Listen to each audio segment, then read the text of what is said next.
Hey man, Church Disease family. Hello everybody. Thank you guys for coming to this video. We had our video this morning and I talked to you a little bit about Miss Odom and Jamal Bryant and how, in my opinion, neither one of these guys, him or her, are of good character and they're both full of crap. Apparently, Tasha K on the Tasha K Live platform is going to be premiering a video on Mother's Day, which hopefully we can help to promote with this video as well. I'm very interested to hear what this woman is going to say, because if you know the history of both of them, it leaves a lot to be desired. I went ahead and edited a couple of portions of a video that I did in times past regarding this particular woman. I'm going to go ahead and replay this video for you. But I wanted to come in here because this is, of course, with me editing the video and giving you guys some fresh content. I want to take you into this video and I want you to see and hear about who this person is. And I want you to hear how she conducted herself inside of the court hearing. And I want to give some commentary. I have a special guest on this particular episode, Miss Justice. You may know her on the internet as Miss Justice. Miss Justice came and stopped by. She's a fellow revolutionary from the Church Folk Revolution. And I wanted you guys to hear this interview because I just think Jamal is a piece of crap, and so is this woman. The only person that is worthy of our care, our prayers, is this young man. I have to tell you, I'm disgusted by putting this young man on this on this platform. I could have took the interview. I'm sure I'm going to be able to get through the interview, but the part that's really gnawing at me now, of course, Tasha K may not know the whole totality of this story, because you guys know over here in what they call the church sector, we tend to have a whole lot more knowledge about these people. But first of all, shout out to Tasha K. Awesome. So glad you got the interview. But this woman is disgusting, and so is Jamal Bryant. Both of them are pieces of garbage. I'm going to take you into the interview. You guys go ahead, and you're there now. But this situation, oh, no, Moni. No. You're going to get to see the whole thing. It's 51 minutes long, and we're going to go through it today, and we're going to give some commentary. Edaba Shataba, because I need to talk, and I'm going to tell y'all some stuff here in a minute. Now, if you follow this channel, I have told you guys about this woman before. I told you, and I'm just going to do this for the sake of being who I am. I told y'all I'm not new to it. I'm true to it. If y'all remember, I showed you guys a long time ago the paternity test between Latanya Odom and Jamal Bryant. What you see on your screen right now is the actual paternity test. Now, it took, and a lot of vloggers are not going to give you what I'm giving you. And this is what separates me from a lot of these other vloggers, is because I typically do a lot of research when I have the time to do the research. Okay. And I just want to simply tell you, this is another reason why you need to support the Mad Church Disease channel, because when things come up like this, I can do research and I will have the time to pull the stuff that I need to pull in order to give you the whole entire picture. Okay. All right. So I'm just putting it out there, or that's how things like this come to be. And that's how you're able to learn a lot more when it comes to these types of stories. And yes, that's a shameless plug. You need to support the channel, and you also need to purchase a membership because it helps to sustain the channel. But anyway, here is the paternity test. All right. Now, from my research and me doing the background on this story a long time ago, and I done told you guys this story a long time ago. I told y'all I done forgot more stories than most folks even remember. So let me tell you this. This woman had to chase Jamal down for Jamal to admit to even being this child's father. But in retrospect, when I understand the dynamics and when I talked to people and found out how the two of these people got together, it sort of gave me a better understanding of why he had the mentality that he had. Now, allegedly, and I'm going to say this allegedly because I have not spoken with Miss Odom, and I have not gotten to this to be the case or not, but apparently I am being told and was informed that that the way that these two individuals met was that Miss Odom was doing what the salamander was doing. And if y'all don't know who the salamander is, don't worry. If you've been around me and Daryl Moore's channel for a while, you know that a lot of these women go to these preachers conventions and they give massages in these preacher conventions. And apparently, what I was told allegedly that their encounter started from a massage situation. Now, whether or not that's true or not, I don't know. But I'm just giving you guys the information that was given to me. But I was also told by another preacher that this same woman was involved with another preacher by the name of Brian Carn. That's what I said. And I done tried to tell y'all that they pass these women around. And some of these women are what I refer to as temple temple whores. I refer to them as temple whores. Now, somebody said, what is a temple whore? Let me tell you what a temple whore is. A temple whore is a woman who specifically likes sleeping with preachers, pastors, prophets, apostles, deacons, elders, and the men of God that's in the church. In the words of my good friend Dawson Speaks, take a breath. Take a breath, okay? And all of this is going on in the Lord's church. No, that's what my friend, that's what Dawson says. I can never say that like Dawson, but it tickles me every time he says it. But anyway, so Jamal, this woman had to chase Jamal down in order to take this paternity test, okay? And but we have a long road to travel today, but I want to just tell you that. Now, I have been in situations as a working adult. I've had coworkers that I've had to watch go over to their desk and see grown men crying because they are negative after working for 2 weeks and getting their paycheck.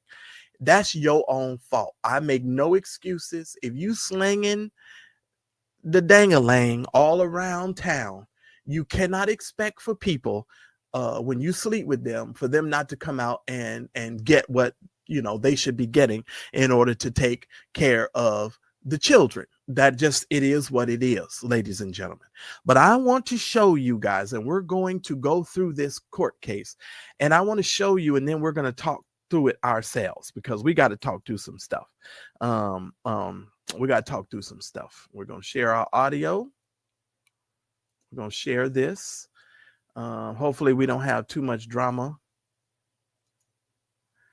Let's go here, ladies and gentlemen. All right. And this is what we're going to do. We're going to go over this court case. All right. Here is his court case. And y'all tell me if we need to go up on the volume. So, were you able to make contact with Mr. Bryant? I did reach out. I wasn't able to reach him directly, though.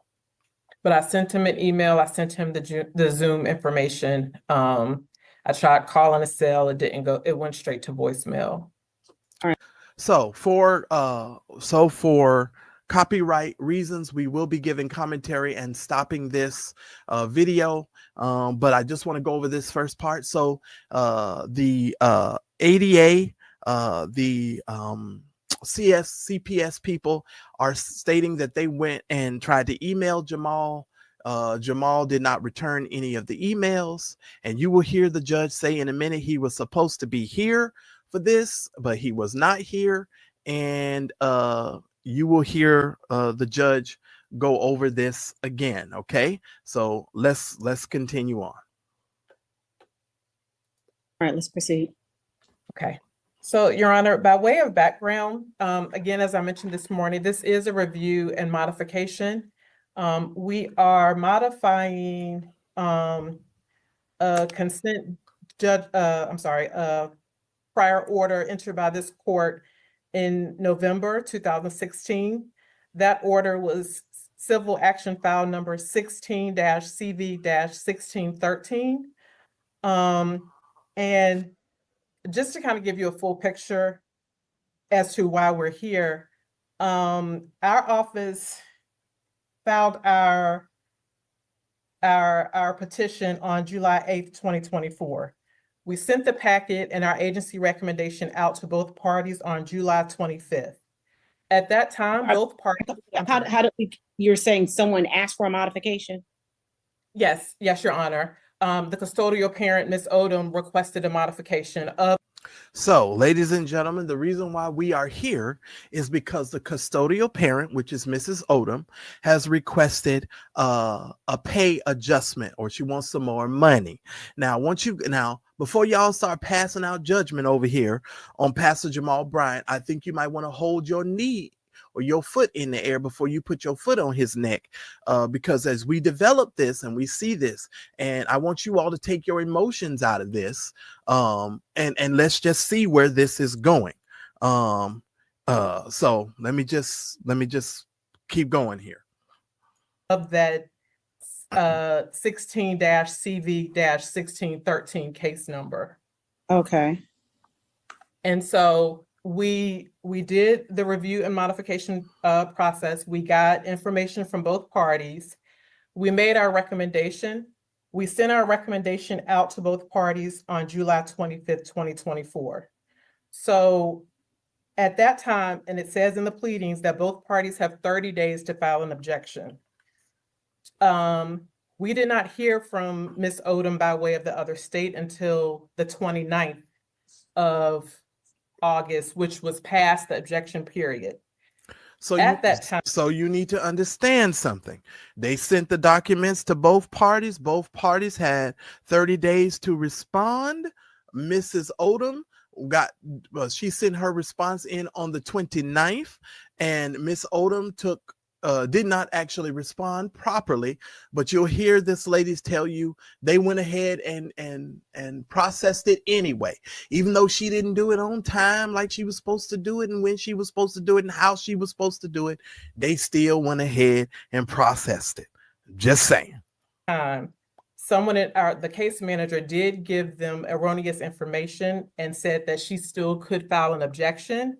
So as a courtesy, that's why we went ahead and set the hearing date. But we were waiting for the court dates, and because it was getting close to the end of the year, when he contacted me stating that he would be out of the country, but he wasn't objecting, we still wanted to proceed so as to not prolong the matter any longer. So, just that's kind of giving you the full picture as to kind of how we're here. Yes, she filed an objection.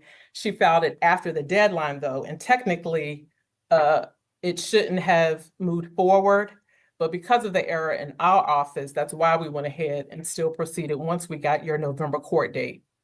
Okay.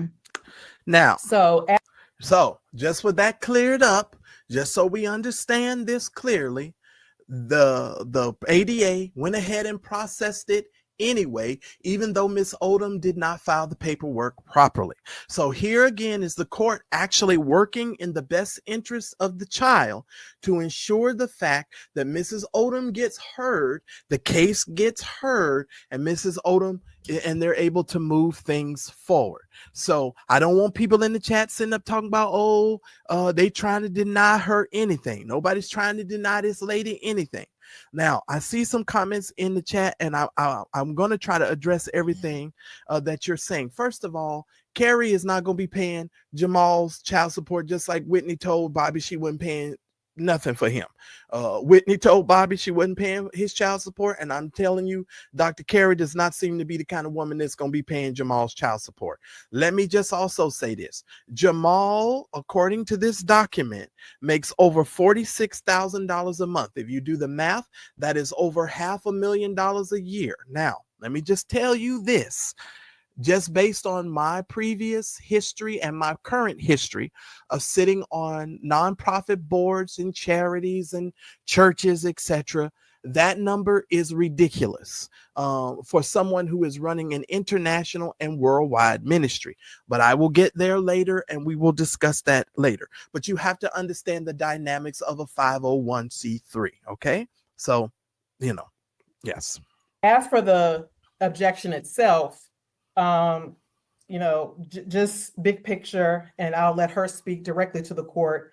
But based upon the objection that she filed, there are no issues that we as the child support agency can remedy. Now understand this. The child support people are telling her, based on the paperwork that she files, there is nothing more than they can do for her based on the requests that she has.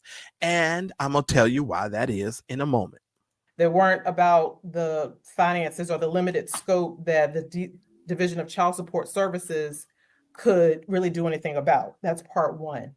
But part two is the child support worksheet, and I can pull both of them up when you the child support worksheet up if you want to after she speaks. Stated one number, and because there is an upward deviation from the prior case, the 16-CV-1613, Mr. Bryant was in agreement to keep that same upward deviation. So understand something. She made a request to have an adjustment on the child support. Mr. Bryant, Dr. Bryant, Jamal Harrison Bryant went ahead and just gave her or acquiesced to her request. He didn't even fight the amount of her asking for more money. So anybody who is out here talking about he trying to keep her from getting any more money, that is also false. He went ahead and gave her the requested amount that she asked for. Well, that wasn't even good enough for this lady. And so it's almost like extortion in my opinion, but that's a whole nother matter. Okay, so she asked for an upward modification. Okay, and look at, well, Moni deals with this stuff, so let me put Moni's comment up here. Even if she asks for an upward modification, whichever mama file first gets the bigger cut of the child support. Okay, which is of course you would understand, yeah, because it's going to go in the order of the children that he has. You're absolutely right, Moni. But he went ahead and acquiesced and gave her the upward money that she asked for. Okay. So, and now, before I get into this part, because I saw somebody put this in the chat, and it might have been Betty. Betty, I understand that he's a deadbeat in one aspect, which means he should be spending more time with his kid. That's how he's a deadbeat. As far as financially is concerned, when she pulls up this document and shows you how much money this one lady is getting for this one kid, I don't know if he fits deadbeat as far as the dollar amount for child support. Some of you may agree, some of you may disagree. We shall see. Instead of the child support amount decreasing, it's still. Let me be clear, Rose. No one is putting her down. And I want you guys to take your emotion out of this. Listen to the case and listen to the information that is being presented to you. We can only present to you the court don't care about your emotion. The court cares about the facts of the case, or what they deem to be the facts of the case. Let me correct myself, because sometimes what the court deems to be facts are not even facts. And you're gonna see her get a little frustrated in a minute, Rose, and I get that. Okay, so I get it. I get that part. Well, Rose, Jamal is not the only preacher that believes that and does that. I have talked about that on this channel before. There are a lot of people, there are a lot of preachers that do that, and they look at it like an Ishmael and Isaac kind of situation. One is the promised son and one is the bastard that they just are going to pretend like they didn't have and they didn't get into any trouble. And we could talk about that at a later point, but let's get through this because I want y'all to hear this. So the higher amount, if that makes sense. No, sit. Okay. Okay. So I'm gonna just, the worksheet, would it be easier for me to pull up the worksheet, or do you want me to just tell you the numbers? You can pull up the worksheet, maybe look at Okay, it. yeah, The Jamal Harrison Bryant, is that Pastor Bryant yes, from Perth? yes, Your Honor. Okay. Now, here's this black judge trying to pretend like she don't know who Jamal Harrison Bryant is. And she gonna call him by, I guess she was looking at the documents because she called him by his full government name. And the lady goes, "Yes, Your Honor, that is the person that we're talking about." I don't know how many Jamal Bryants you've ever run into in your life, but let me just say, let me just simply say this. And what's up, Miss Justice? We're watching the court case of Jamal Bryant child support situation with one of his baby mamas. I'm not putting Miss Odom down. I'm just calling a spade a spade. And that's my opinion. And it is my opinion because in this instance, I think Mrs. Odom needed to readjust her thinking and to become a little bit more mature in this process. Okay, but that's just me. All right, I shall continue.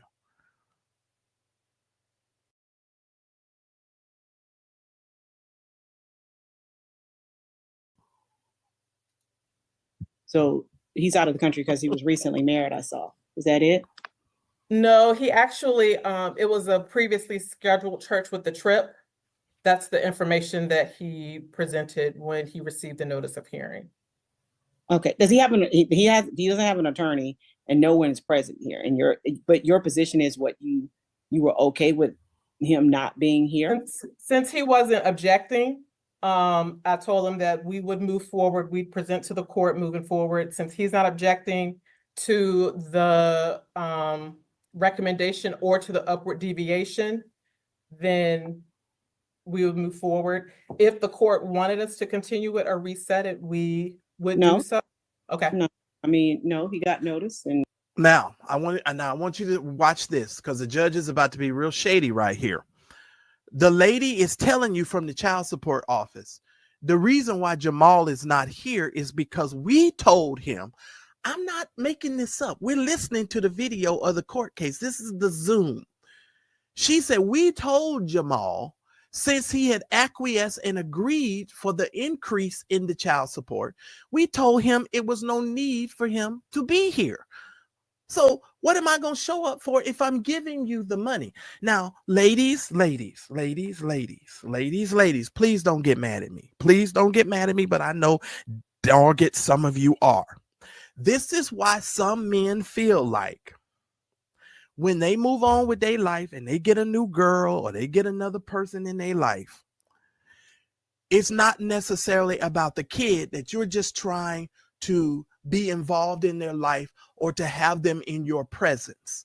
Like you just want this person to be in your presence. I saw another court case here a couple of days ago where this woman, this man was giving money to his stepdaughter, and the stepdaughter, the mother drugged the man into the court. He wasn't even the child's father. He was just somebody who had been in the child's life, the child's whole life. And the daughter, when she needs something, she just called her stepdad, or the man that she knew as her stepdad, and he kicks her down the money.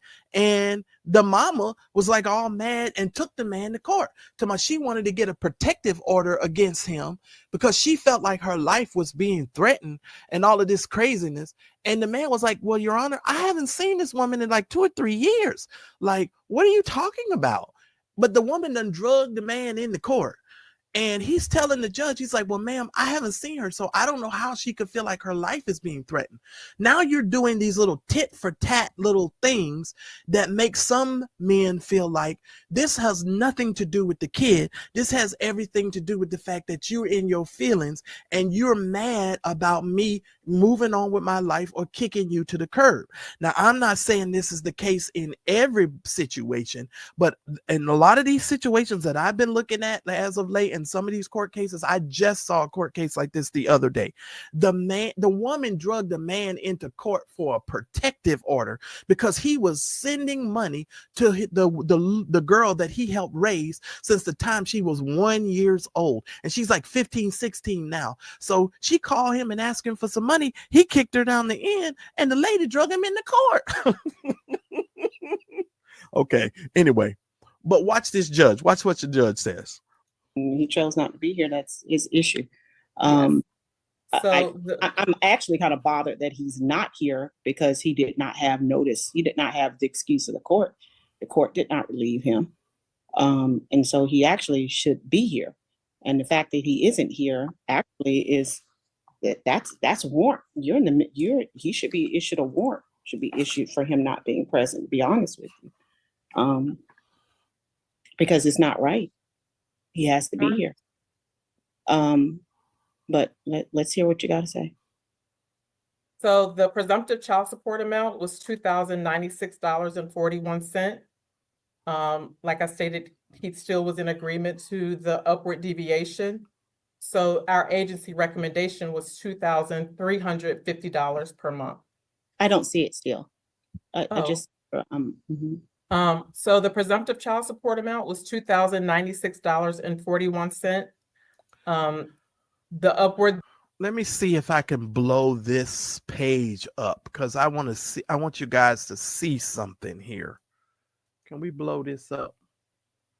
I don't know how well y'all gonna be able to see it. Okay. All right, let me show y'all this. I don't know how well y'all can see this document. All right, let me show y'all this. Hold on. The monthly gross income that Jamal lists here is $45,976.02.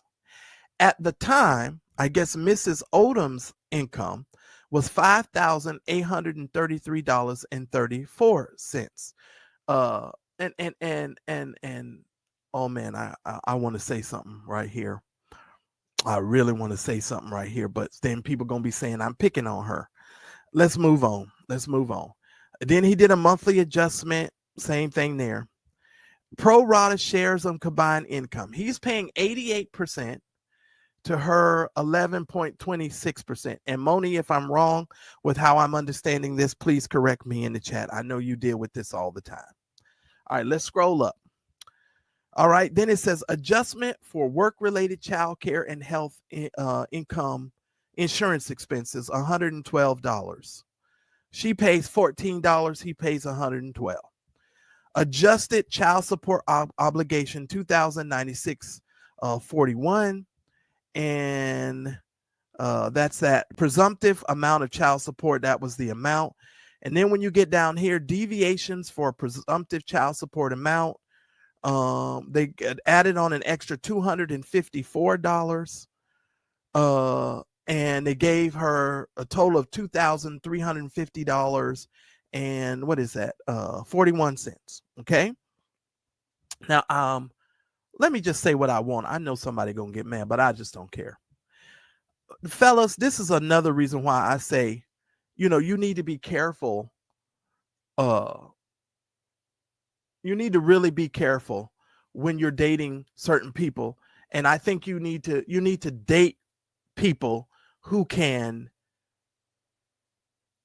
are maybe not necessarily in your same income bracket, but they're close to it, because $5,833 is she making okay money. Yeah, she making okay. $5,000 is a lot to a lot of people.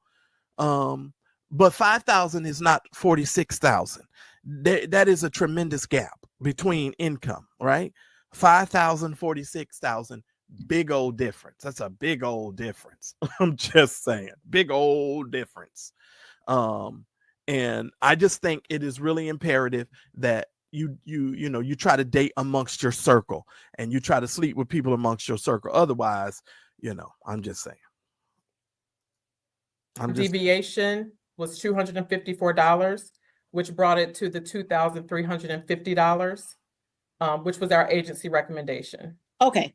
And so Miss Justice, do you want me to bring you on now, or should I do I need to wait? I'll put the okay, well let me add a guess, because you know I love me some Miss Justice. So hold on. That those are my peeps. All right, Miss Justice, I'll put the link in there for you now. If you want to come up, we can go through it together, because I know Marjorie gonna push back for all the women. Y'all gonna love Marjorie. Marjorie, don't come up here and beat me up. I'm just talking. All right, so the link is in the chat, Marjorie. Link is in the chat. Tanika Shanette, and it's so hard for me sometimes to talk about this as a dude. I swear it is, because we people think, you know, I don't know what some women think. I care about kids and I care about people being taken care of, but I know sometimes you'll hear in a minute why this is some bull jive too. Right, and it also takes into consideration the other children that he has. You are correct, but if he paying her $2,000, just imagine how much those other women are getting. I'm just saying. And this is another reason why you need to stop slinging your thing all around town. I'm just saying. This is another reason why you should stop doing that. I'm just saying. Sorry. Miss Odom, what is your issue with the worksheet as it's presented? Sure. So this worksheet was presented after I lost my job. And not only that, all this evidence is not even true, because I don't even make that much. That's number one. And then number two, so she don't even make good money because she lost her job. She ain't got no more job. So now she coming back, and she needs some adjustment because she wants to. You'll hear what the whole situation is, okay? But because I don't want to put any words in her mouth. She lost her job. Now she wants an adjustment. son has autism. We just found that out as well. And as much as trouble, it's his behavior on the spectrum of autism. And so for the last 3 years, I've even given that to the state of Texas. The behavior has gotten so bad that I'm really coming off my job. Pastor Bryant, I'm going to just say Mr. Bryant. Mr. Bryant doesn't reside in Georgia. He does. So why are you doing it then, Ms. Harris? I'm confused. Because she is utilizing Division of Child Support Services. So I think it was 2 years ago, she got our services. So we did the consent order. Oh, so you kept saying, okay. Yes. So even though our actual DCSS order is a 22 CV, the underlying order is the 16-CV. All right, now let me stop you here with this autism situation. There are a lot of people that are on the autism spectrum that are fully functioning. Ladies and gentlemen, Elon Musk has autism. One of the richest men in the world has autism. When she talks about behavioral issues, I know she's talking about a young man, a young kid at this particular time who is developing behavioral issues. And those behavioral issues could be the fact that he also doesn't have his father in his life. He's living in a home with a mother who is trying to do the corrective behavior and doesn't have the male influence. Now, I'm speculating with that because she could have brothers and uncles and cousins who are in his life, but I'm just simply telling you a lot of other people are on the spectrum of autism. So saying that just because the person has autism doesn't necessarily reflect or mean that this person is so crazy and blah, blah, blah, blah, blah. Jai, I have the paternity test thing here and I need to go back and look at it because it'll tell us on the paternity test. But I think right about now, he should be like either 5 or 10, 15, 16, 17, 18, 19, 20 to 1, 2, 3. He's probably 7 or 8 or 9. He's somewhere around there. If my numbers serve me correct, I'm sorry, but he's got to be like 7, 8 or 9. But I'm just going to say 10 just for the sake of rounding the number, just so I can put it in my head. But we'll just say 10. We'll just say 10 years old. Simple as that. Yes, Your Honor. Got it. Okay, so the special needs of the child. What up, Nikki? You have a $254. Is it that Ms. Odom is saying that the special needs of the child is more than that $254? Yes. I do want to interject and say she did not provide that. Everything that she provided us information for, we gave her credit for. That includes health insurance, dental insurance, vision insurance, and after-school daycare. So understand something. When this paperwork was filed, Mrs. Odom did not even include any more information as it relates to autism and asking for more money for the autism part of this. And let me just say this. Let me just say this too while I'm on this, and it's on my brain. We need to be really careful when we let other people diagnose our children with all sorts of stuff. Let me just speak for me. I can talk for me and my personal stuff. When I was in about the third grade, maybe the second or third grade, they tried to diagnose me with attention deficit disorder, or ADD, or some crazy stuff. And my mother was like, hell to the no. They even gave me Ritalin. And Marjorie, you're here too. I don't know if you mute. Can you say something so I can hear you? Can you hear me? I can't hear you. So give me 1 second while I get this out. So they tried to give me Ritalin. And my mother gave me the Ritalin like once or twice. And she said to me, and this is what my mother told me. My mom said, Marcellus, I stopped giving you that stuff. She said, because the moment I gave you that stuff, your whole personality changed. Like, she was like, you became a totally different person. And I was like, oh, okay, Mom. And so my mother was like, I ain't give you that stuff no more.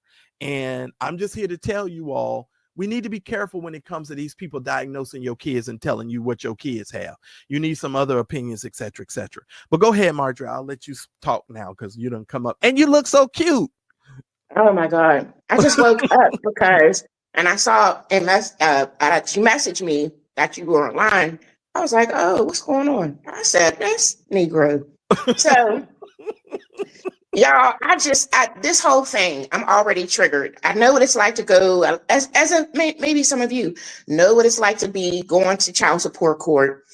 And in my particular case, my husband at the time was a preacher, pastor. He was an associate pastor.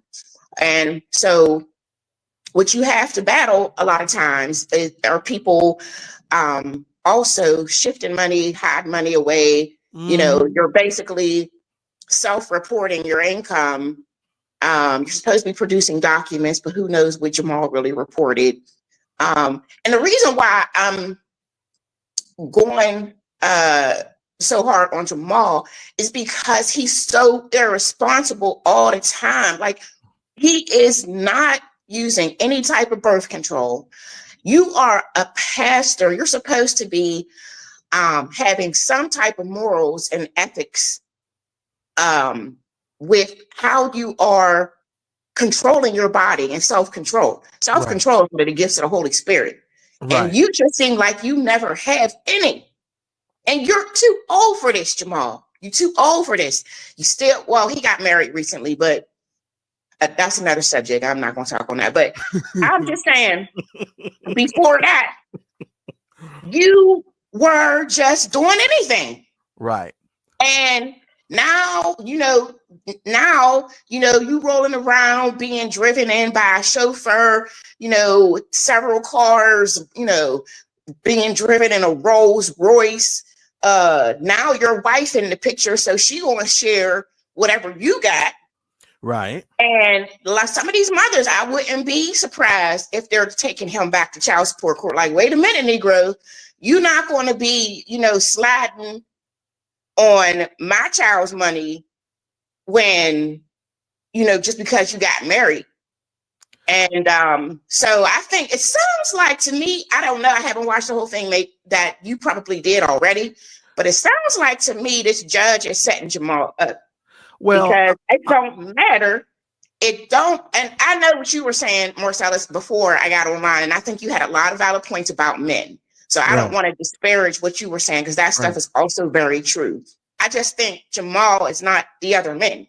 Right. Jamal is just very irresponsible all the time. And it makes me angry because you're still grifting off this pastor role. Because I have my theory about Jamal Bryant since at least 2011 is that he's not a real pastor. He's a scam artist.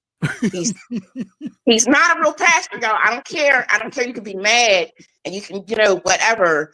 But my name is Miss Justice, and so I'm here for the smoke. You can give it to me. But I've been following Jamal for a long time in his shenanigans, Right? And he does not embody the qualities or character or qualifications of a pastor. He just doesn't. Okay. And he just keeps failing up. I'm sorry. Let me get back to the court case. No. I got some questions for you. Okay, will this help you change your mind a little bit? So I was watching an interview with Jamal and his new wife. They were engaged at the time. They were sitting down on a podcast with a gentleman, Marjorie, and they were talking about, this whole love thing and all this stuff, right? And I never heard Jamal say this before. He said, humility has never been one of my strong suits. I don't know how to be a humble person. He actually said that, Miss Justice. And I'll be honest with you. It kind of it turned in my brain, and I will say, oh, you know what? That will explain why he does so much over the top stuff, with all that gaudiness and all of that Rolls Royce, like you talking about, with all of this stuff that he does, because he said it out of his own mouth. He doesn't know anything about humility. So humility according to him, has never been any of his strong suit. Would that kind of help you with a little bit understanding something? Oh yeah. Yeah. Because he did say that, and it changed the way I looked at him now. Because now I expect for Jamal to come in riding on an elephant, waving his hand, with. Don't give him no excuses, because he will post the footage. I'm just saying, because that time I saw him in that helicopter, Miss Justice, and he landed that helicopter on the grass of the church, and the camera. Oh my God! And the camera panned from his leg, from his Gucci socks I can't do it. I never forgot that. And I was like, and I had the same thought that many of you have. I was like, this ninja, like, what is he doing? Like, who is this dude? But I understand more now. He says humility is that's not his strong suit. So I'm just going to tell you, that's what the man said, Marjorie. He said humility is not his strong suit. He's not a humble person. He don't know how to be humble like that, Marjorie. I'm just saying. Jamal has a level 4. If y'all haven't discerned this already, Jamal has like at least a level 4 vanity problem. And vanity can be a very evil thing when it's as compounded in Jamal the way it is. He can't do anything without a camera. He loves being on TV. He loves being invited to CNN and people asking him what he thinks, even though nobody should be asking Jamal anything. He loves it. He craves it. He wants it. He wants to be in these celebrity circles. He wants to be at the White House, sliding in a Tootsie slide. He loves this stuff. He wants it. And I think his new wife is just like that. But I think his new wife is just like that, Marjorie. I think Carrie loves the Instagram. She loves the dressing up and taking the pictures with the camera. She, even before they got married, I started following her on Instagram. This lady loves her designer clothes and her designer outfits and all her stuff. She's really into that. That's why I said the two of them together is about to be Instagram forced to be reckoned with. That's Newberg's fault. It's really Newberg's fault. They picked him. They knew his history after he got run out of Baltimore. Baltimore ran Jamal to Georgia. The streets ran Baltimore to Georgia, if we're honest. Right. Because he wasn't respected. Right. And he ran to Georgia, taking that opportunity, seizing that opportunity, and auditioned to be the new preacher at Newberg, because they were in crisis. And here we are today. Right. Well, I'll push play because the judge was upset. The judge said he should have been there. He should have had a warrant issued for him because he wasn't in court. But, I think she's kind of throwing a little shade to Jamal there, but that's just my opinion. But let's just continue. Let's hear what she says. Okay. But Your Honor, to object to what she's saying, hold on one moment. Okay. So what were the special needs? So he needs to be in classrooms that are smaller than what he has. Other than that, he's always going to have a behavior issue. And this is a recent. Now, I want y'all to get the extent of his autism. This is what she says is the behavioral issue. The behavioral issue is he needs to be in a smaller classroom. My thing is this: do you have any other diagnosis that requires any other kind of special training, any other kind of special medication? But the extent of what she's coming to the court with is he need to be in a smaller classroom. Well, shit, half the children in America need to be in a smaller classroom, ladies and gentlemen. If you know anything about teachers and what's going on in America, the average classroom in America is 27 to 30 children.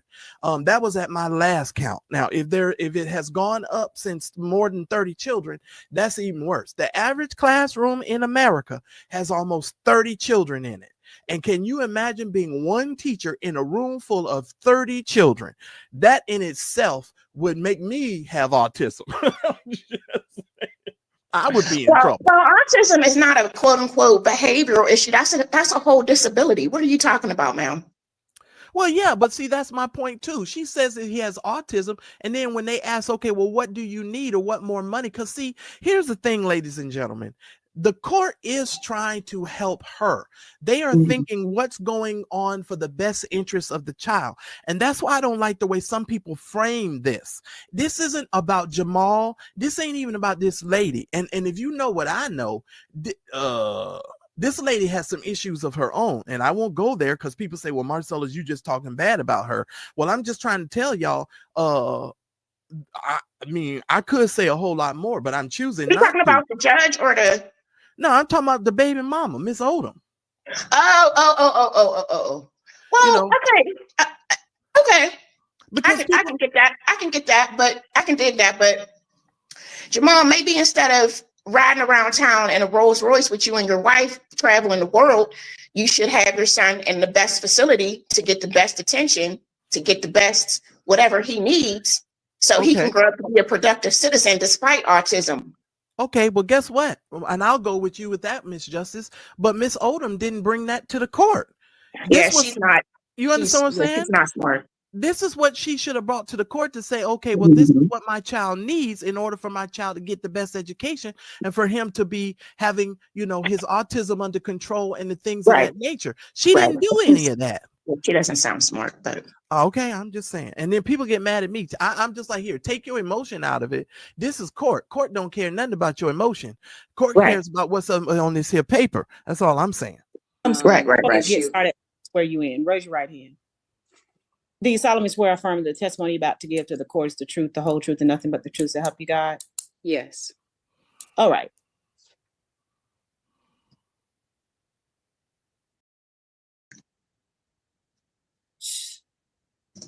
So tell me what's happened. From the beginning. Before I tell you this, she had an attorney. For all of y'all in the comments, get ready for this because she had an attorney. She had an advocate. So get ready. Beginning or no, for the issues dealing with the deviation. Sure. So I lost my job in July, and I've been in the system with Georgia and Texas since 2020, which is the pandemic. I have tried to ask them why Texas? When I just went back, when I looked at the case. Yeah, so I had to move. Yeah. I've moved 4 times because he has bothered me. So now I want y'all to listen at how she says he has bothered her. She done had to move 4 times. Now watch this, Marjorie. Now listen at this. This is where it gets good to me. In Georgia, when my address was on there, they took hinges off my door. They have moved someone in a. She said they came and removed the hinges off her door. Okay, let's keep going. Is she talking about these are his friends? So I had to move to Florida. No, she just said they came and took the hinges off her door. They just messing with her. This is what she's saying. This stuff she's saying they doing to her. This is what Jamal. Who is they? Who's they? She's saying Jamal and his people. And his goons. And his goons. This is what she's saying. Okay. All right. Okay.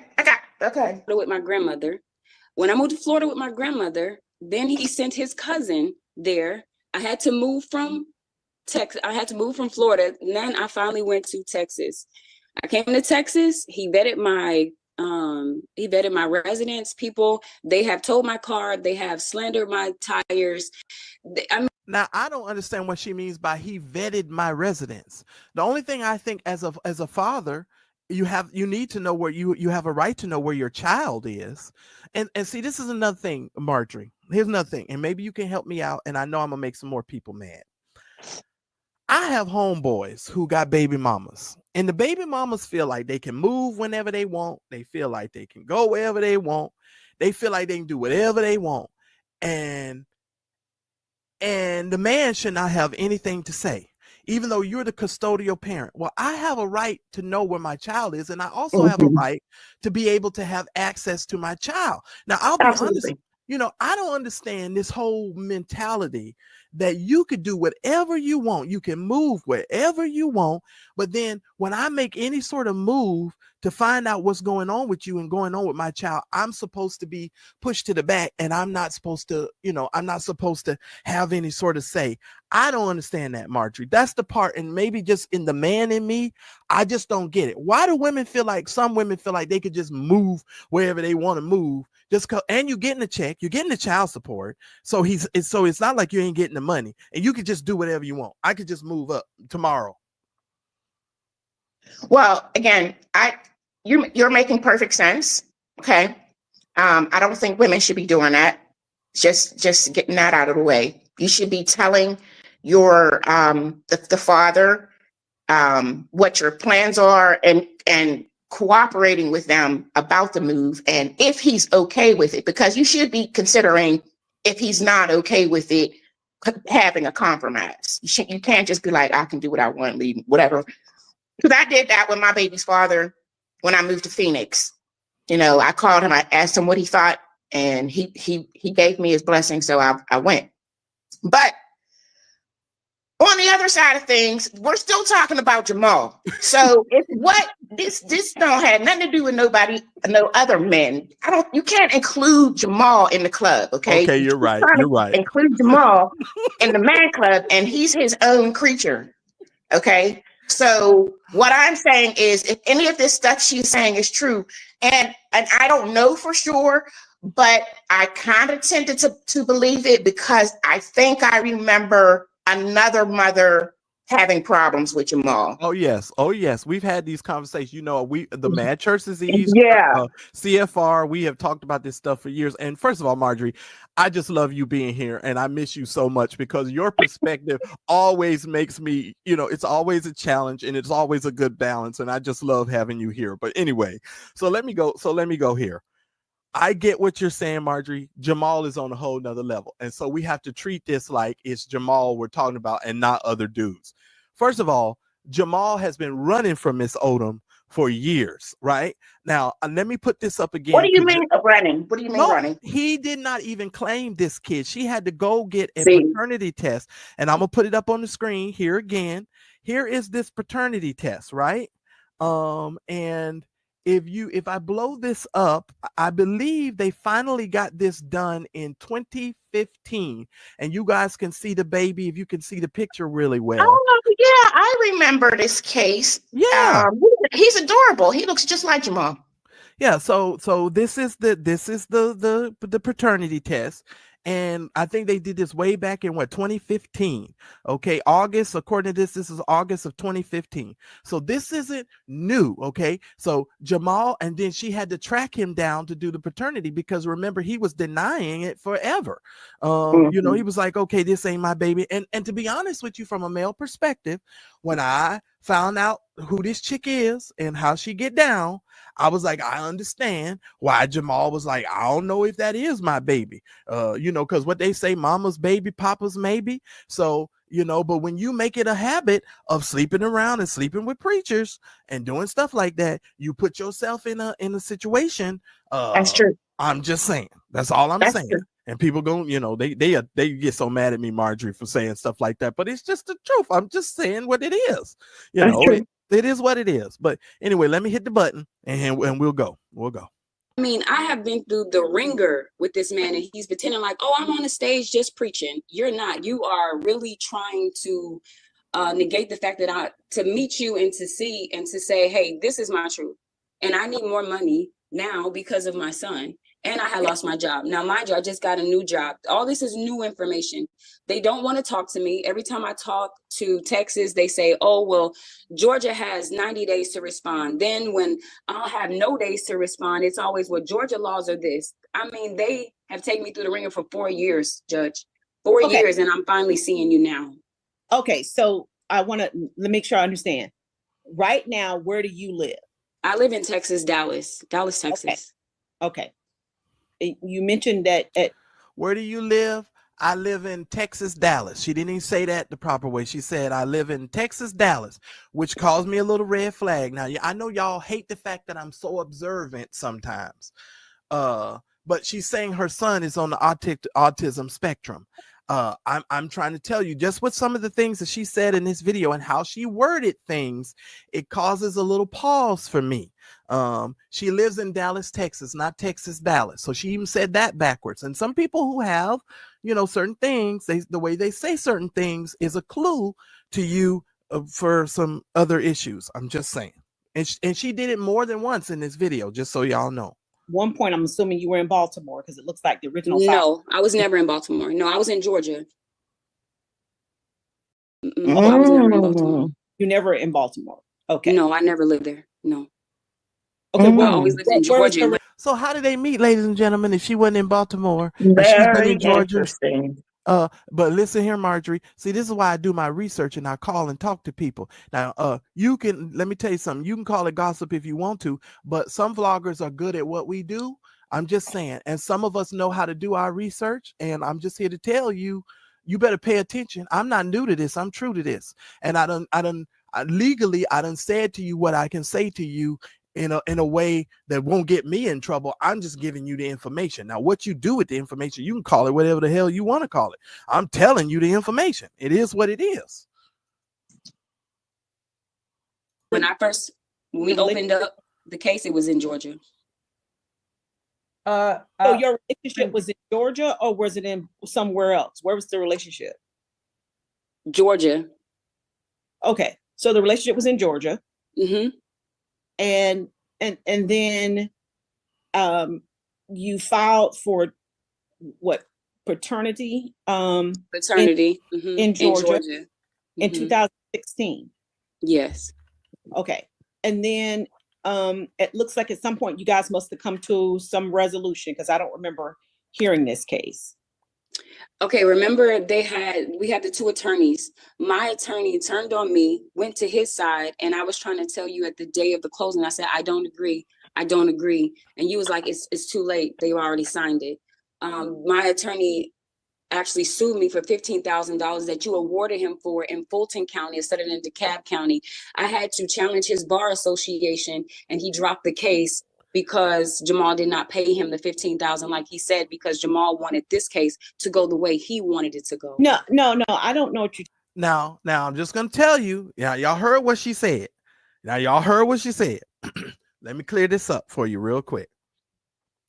When you're going through this type of case and you have an attorney, there are attorney's fees that need to be paid. The attorney has to be paid, right? Now, the way that the court case went down, the judge denied her the attorney's fees for Jamal to pay the attorney fees. It was her responsibility to pay her own attorney's fees. So the judge, you heard her say the judge denied her. So then when it became time for her to pay the $15,000 that she owed the attorney, she got mad at the attorney and went to the bar association. She went to the bar to make a complaint about her attorney who was representing her. Now, y'all get this understanding. I mean, this kind of person you're dealing with. I'm just saying.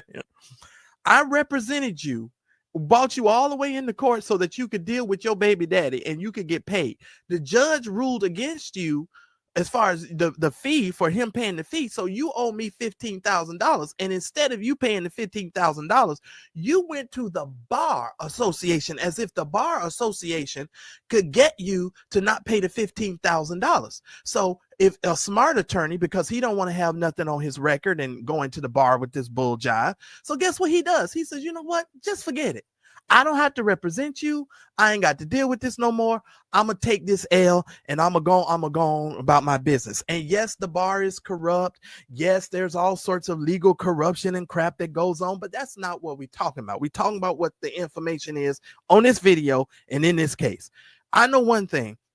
If I lose, which I have lost a court case, I'm not gonna then turn around and go to the bar and tell the bar, oh, well, this guy just represented me horribly, and I don't have to pay him this $15,000 because he no telling what she submitted to the bar. Because I'm gonna be honest with you, from what I'm listening and how she's wording this and how she's coming across, it don't seem like she's coming across very good as far as being able to present herself and the information, you know, especially when you live in Texas, Dallas. But let me hit the button. You're talking about with regard to attorney's fees. I'm looking at this file. The last thing that I had to do with this file was in 2000. The last filing was a notice of dismissal that might be unless that was some type of contempt. I have you filing a notice of voluntary dismissal in November. No, that wasn't me.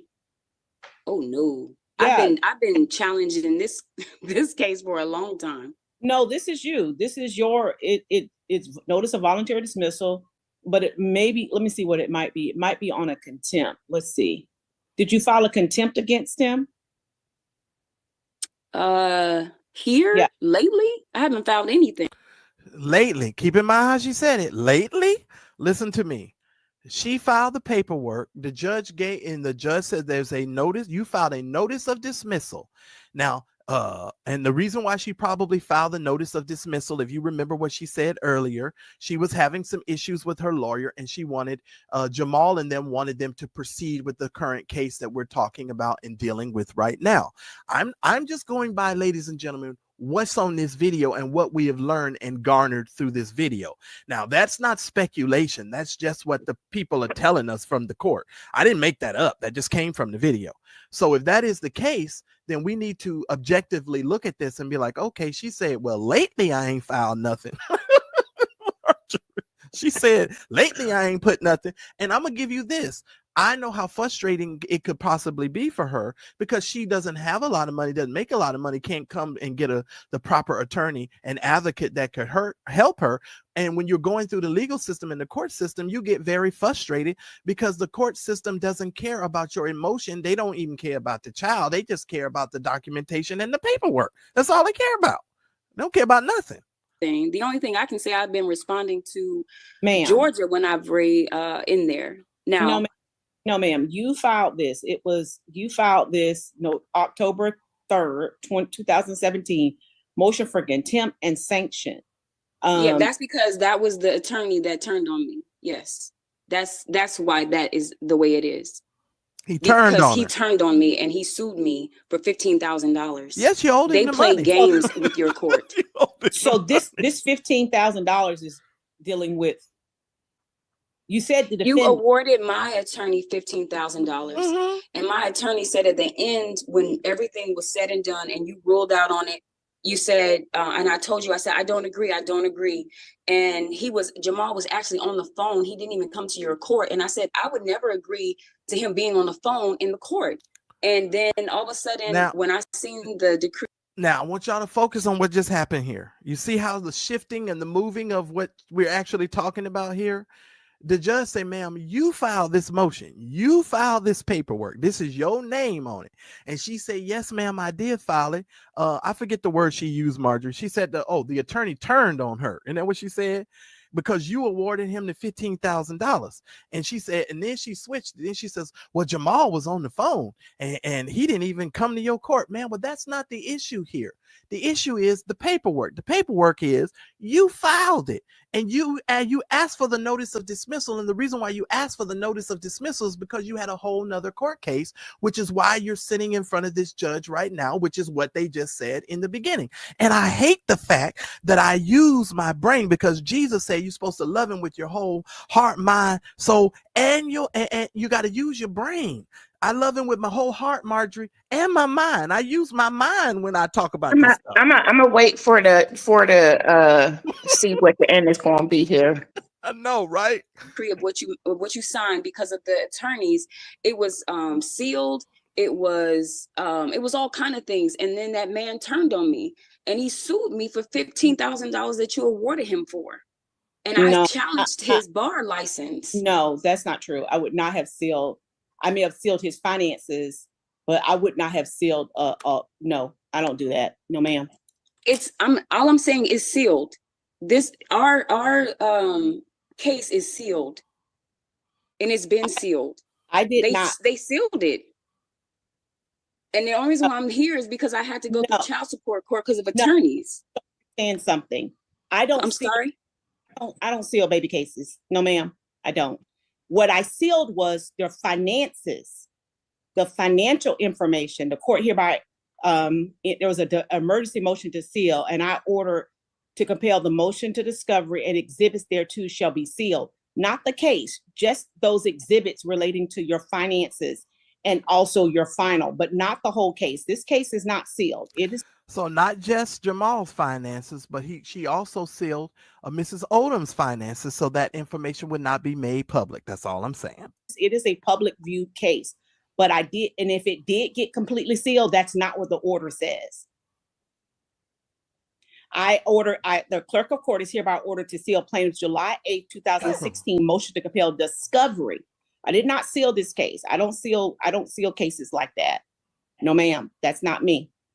Okay. So this case right here was the clerk may have misinterpreted and sealed the whole file, but that was not my order. My order was I was trying to seal the finances so that no one would know exactly what Pastor Bryant made because of, just kind of circumstances and the fact that he was a pastor of a mega church in Baltimore at the time. Now, I know currently he's at Newburgh, but at the time it was a mega church in Baltimore, and that was the issue that the attorneys had presented to the court.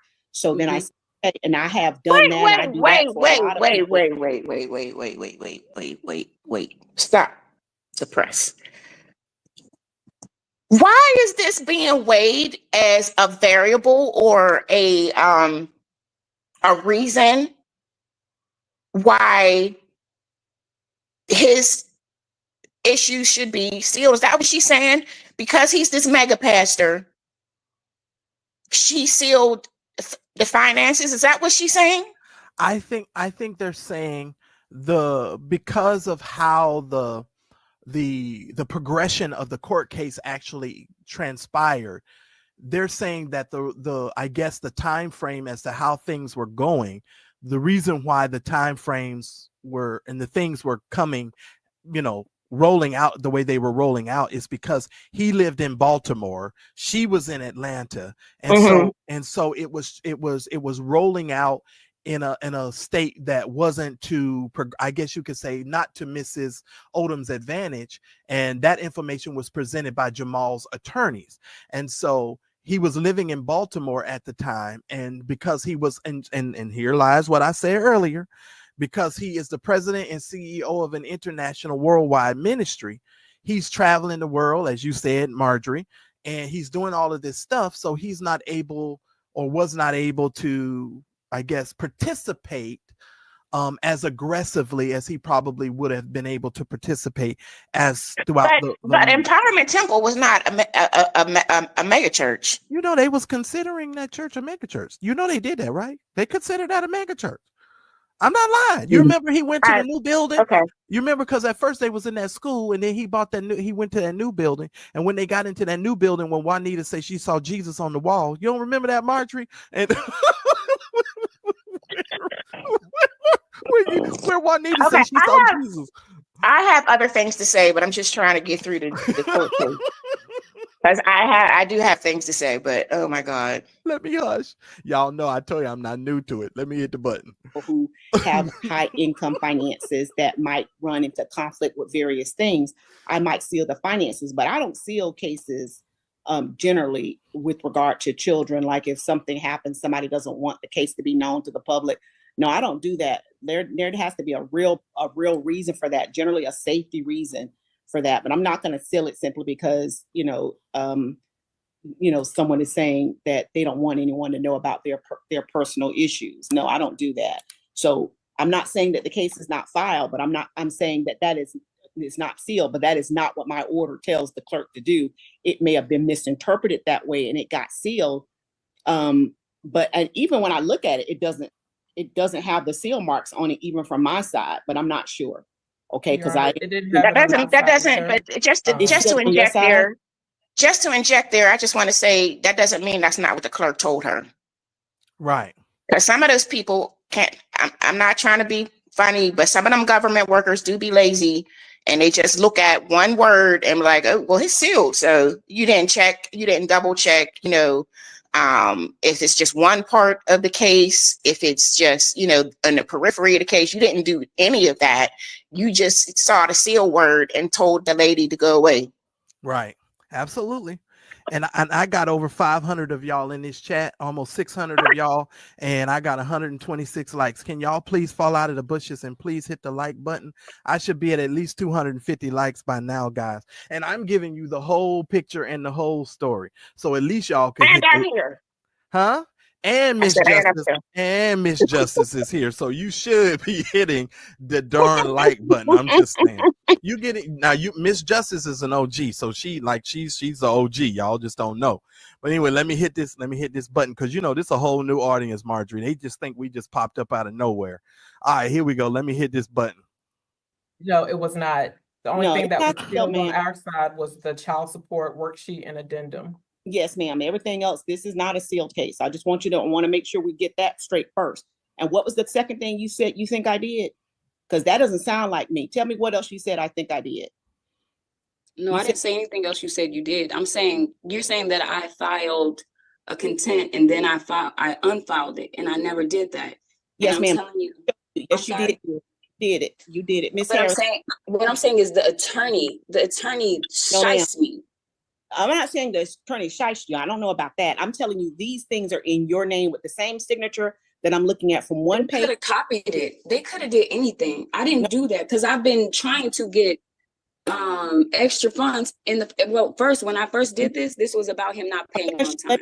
Before you deny it, let's see it, okay? Because I think you probably, because I'm looking at both the signatures from the first time you filed to the last. This is the same signature. And it was dismissed by you, but and I'm actually kind of getting away from the real issues while we're here today. But I just I went back and tried to understand what was going on in the file and what happened. But I'm going to send these. I'm going to share it with you in a minute. But no, you got rid of that contempt. Now, what this contempt is about could be related to the attorney's fees. Let me see real quick. Let me see. Jamal, contempt of court for failing to pay the above. Ms. Wistfully complied. Jamal Harris has failed and willfully refused to comply with paying plaintiff's attorney's fees in the amount of $13,500. So I indicated that he was supposed to pay your attorney's fees. That is correct. Yeah, and then the attorney that I had turned around and sued me in Fulton County is what I'm saying, and he served me at my home.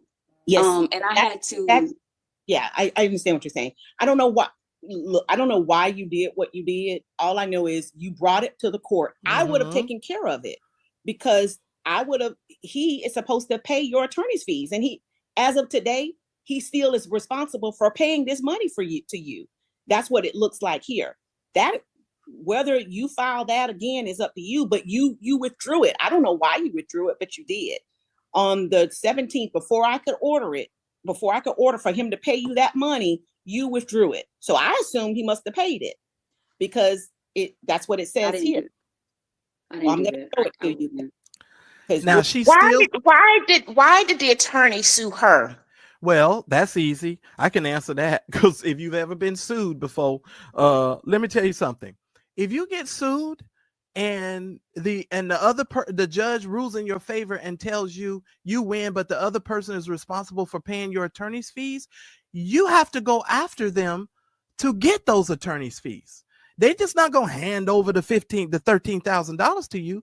You have to file paperwork and you have to file motions. Your attorney has to file that paperwork in order to get the attorney's fees. Now, what I find interesting is the attorney that she had did not file the paperwork in order to compel Jamal Bryant. This is what I'm saying. There's a gap here. Yeah. That's the part that I thought There's a gap interesting. here, because if she ruled in her favor, but then the attorney turned around and sued her, what piece of information are we missing there? But Marjorie, I know why the attorney would sue her, because if Jamal Bryant doesn't pay the attorney's fees, then the attorney has no other choice than to sue the person that ultimately owes the money. She owes the money, so she would have had to get an attorney, go back to court and tell the court that she had a ruling in her favor, that Jamal had not paid the money, and the judge would then have to issue an order, which she had already done, which I don't understand how this came to this part.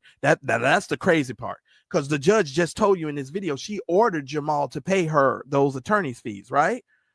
Well, that seems kind of sexist, because why are you going after the woman who's pleading her case instead of going back to the judge to say he still has not paid? Well, he should have went.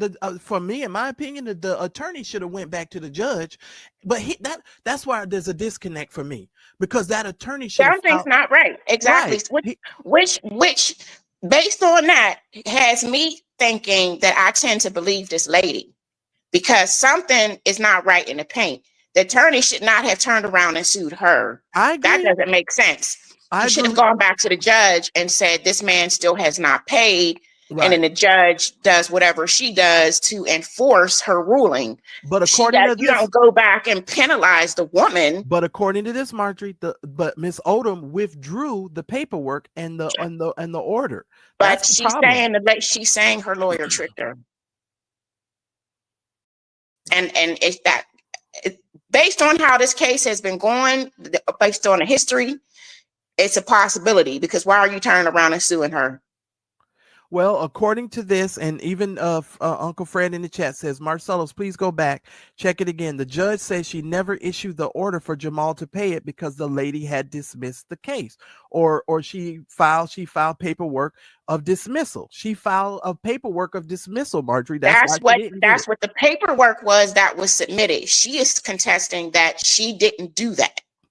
Now, but the lawyer still contested the paperwork, saying that. So it's still a possibility, y'all, that she has not been treated properly. Now, and I'm gonna give you because I want all the women in this chat to understand. I'm not saying this woman is wrong or nothing. I'm just giving you the facts based on what we see. I think you're right, Marjorie. I do, because just basically, now you know this, Marjorie. When we was dealing with these pimp preachers will send henchmen after you. They will send all kind of stuff after you to get you to shut up and to frustrate you and to cause all kind of havoc in your life. We know that for a fact. That ain't something I made up. That is just the bottom line. And she's telling you here that the judge is saying you withdrew it. That's why I didn't do it. But who knows? The lawyer, and let me just say this. I'm just going to put it out here. I don't care what nobody say. These lawyers, even though they make pretend like they're on opposite sides, it's like Democrats and Republicans. They all on the same side. They all want money. They all want their check, and they don't give a shite about you and what you got going on. I don't care. I don't care. I've had some experiences, and I'll leave it alone, and I'll leave it at that. Moving right Jamal could have raised. Sorry, go ahead. Sorry, I was just going to say Jamal could have raised $15,000 at one night preaching. Hello. He just didn't want to pay it. He don't want to pay it because he still ain't paid it to this day. And this whole story is terrible, because this is unethical. He should have been kicked out of the church a long time ago, and the church members should have been fully aware of what's been going on that she's had to go through. Should never have had to go this far in court. This is terrible. This is terrible. This is why I say Jamal is not qualified to be nobody's pastor. That's all right. He doesn't embody the qualifications for a pastor. Guess what? The subject of his message on Sunday.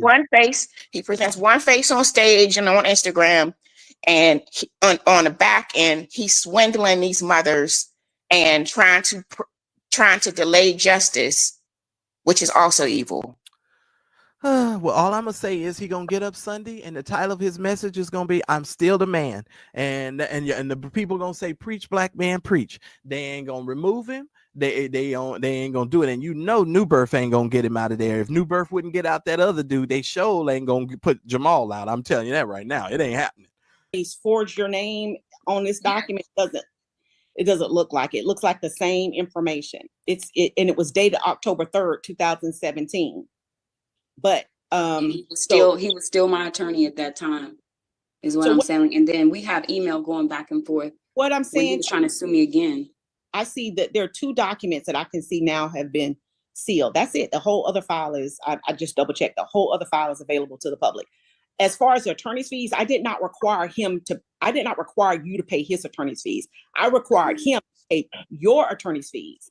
When he did not pay them, you were required to tell me that, and then I would make him pay them. But she didn't know that, Judge. She didn't know that. Right. Well, let me just also tell you this, Marjorie.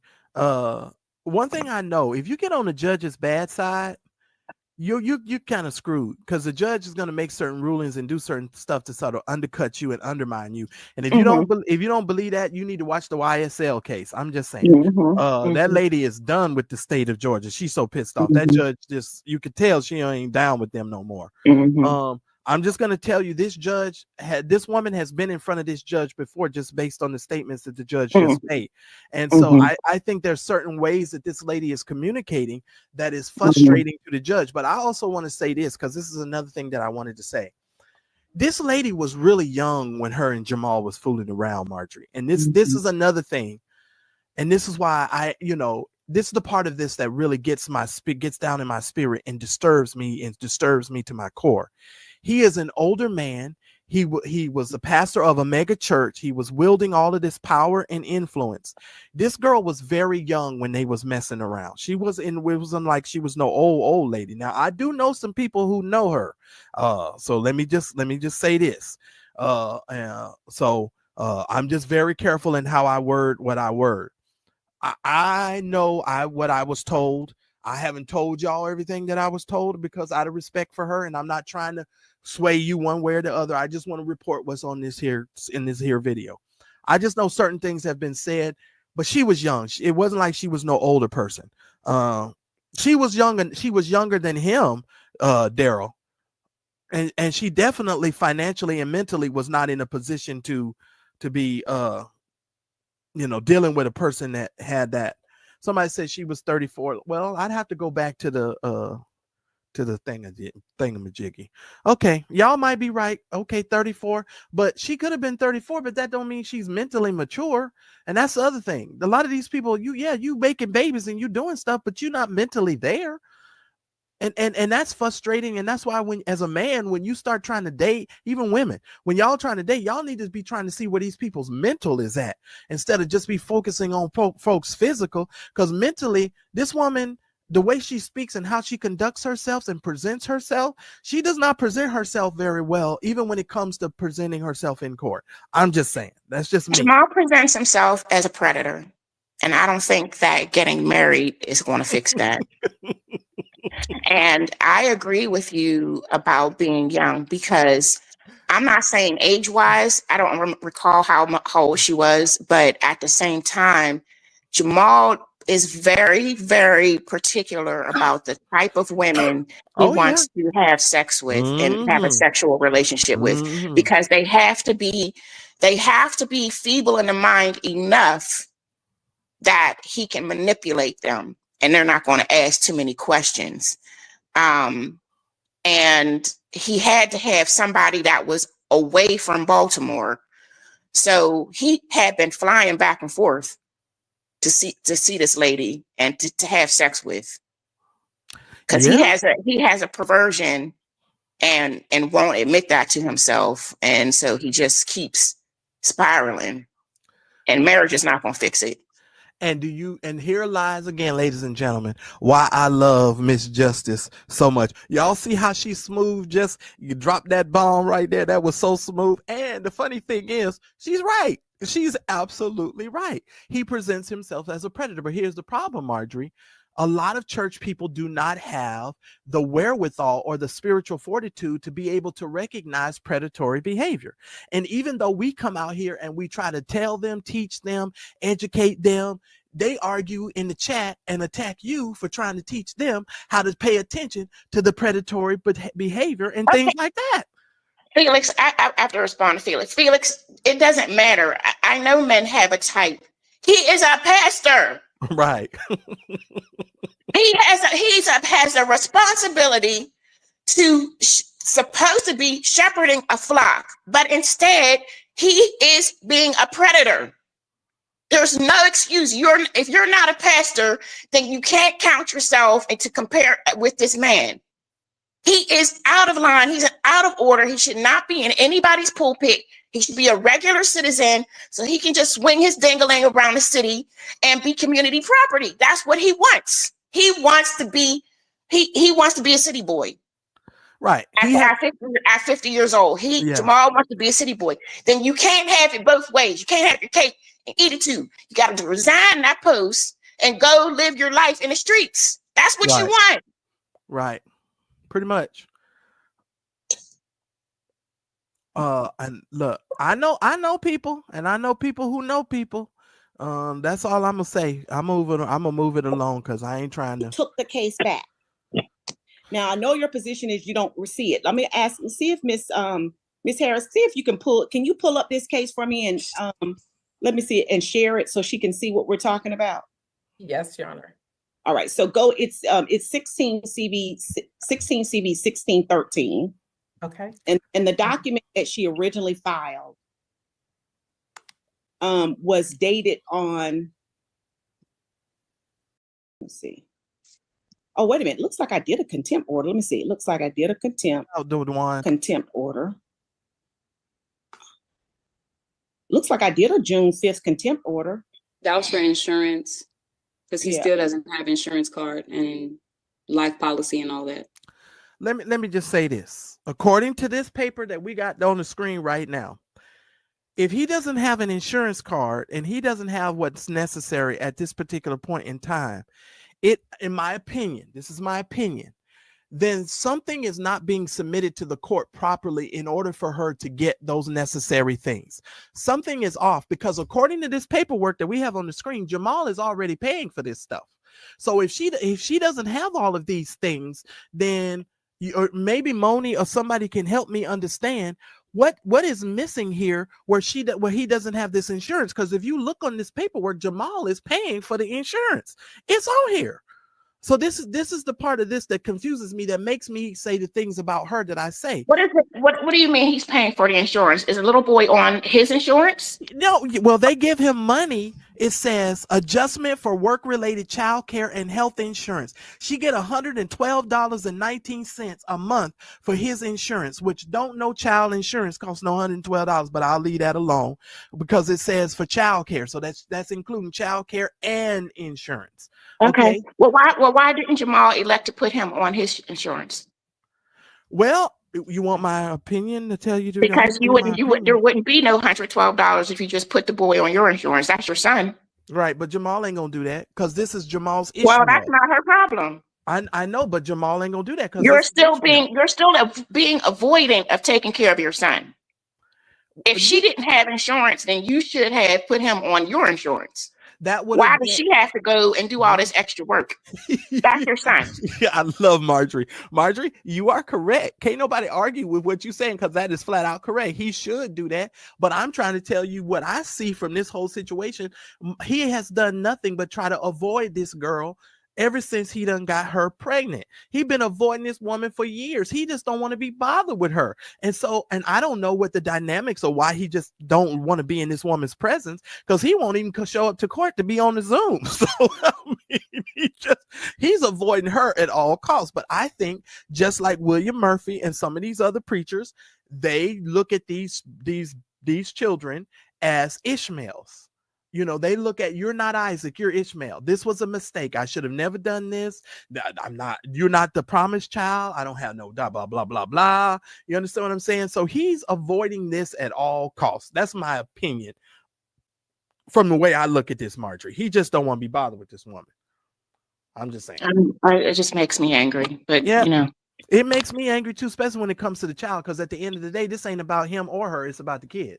And that's what I started when I first started talking about this. At the end of the day, this is about the child. This ain't got well, don't let me curse. This ain't got nothing to do with Jamal or her. This got everything to do with the kid. And I think the judge is trying to keep everybody on the main thing here, which is focusing on the child, because it don't have nothing to do with her. Even though she doesn't present herself that well, the judge is trying to stay focused. That's why she said, even though we're getting off, we should be staying focused. But anyway. Okay. And then, so then you're right. So it looks like I did an order, but then you filed another contempt. This was a motion for contempt that you filed on October 13th. October 13th. Look for the one for October 13th. Okay. And then see if you can share it so she can see what I'm talking about. I see the motion for contempt. It's October 13th. Open that one. So I have the motion. Can you see it? Yep. Go to the bottom. Right there you go. Is that signature? That's my signature. That's your address and that's your email address. And that's where the notice went. That's a motion you filed. Go up. Go to the top so she can see. That's how it looked. Motion for contempt and sanctions. I know I wouldn't have done that because of the way it is. That is from that. I'm telling you this who this is from. This is from that man. He is grimy. What's his name? Bill Lester is the attorney. Is that your signature? That's my signature. I don't doubt he might have helped you file it because it is set up like an attorney, but that is your signature. And if he didn't help me file anything. He might have filed that on his own. Well, how I'm telling you. He could have. I mean, I signed it because I was his client. So you did. She did. No, I'm saying I have signed something, but I'm not saying I signed this. I would have never retracted it if I did it. I used to work for an attorney. I wouldn't take it back if I filed it because they were coming at me. That's some bad information she just said in court. She should never say I work for an attorney, because when judges hear that you've worked in legal situations and things like this, they're going to hold you accountable to the paperwork. And I know this for a fact on previous experience. No judge is going to see in your favor when you say things like, "Oh, I used to work for an attorney." That don't work good. That don't look good for you in court. Don't say things like that. I'm just saying, don't say stuff like that. I don't know what happened. What I'm trying to tell you, whether it's you or your attorney, it's still you. Okay. So if your attorney got you to sign it and you didn't know what you were signing and you decided to sign it anyway, it's still you. So this is your motion. And after you filed that motion, before it looks like we tried to hear it because you asked me for dates. It looks like you asked twice for dates. And then before it could be set, you filed a notice of dismissal, the notice of dismissal on November 2nd. Okay. And then the thing is, if you didn't file the motion, then that means you never thought you had a motion for contempt. So it makes sense. It happened in Fulton. I didn't know that I could even do it in DeKalb. When he was trying to sue me, he filed it in Fulton County. And that might be the reason why you might have dismissed it because it was in the wrong place. Correct. That could have been it, and you filed it again in Fulton. But just like when people have sexual allegation charges against them as being a predator, and they file the charges in one county, knowing full well that the child don't live in that county, and they pretend like, oh, they're fighting the case when they wrongfully file it in the wrong county. And it ends up getting dismissed and dropped. And then they try to act like, oh, see, I'm innocent. No, you done filed the paperwork in the wrong place. If you file the paperwork in the wrong county, they're not going to proceed with the stuff because you know darn well you done filed it in the wrong county. Very simple. It's not that difficult. This is what happened. So I just want to see it. It says mine. No, I can't see it. It says my sharing is paused. Okay, then let Miss Noah, if you could do it, November 2nd.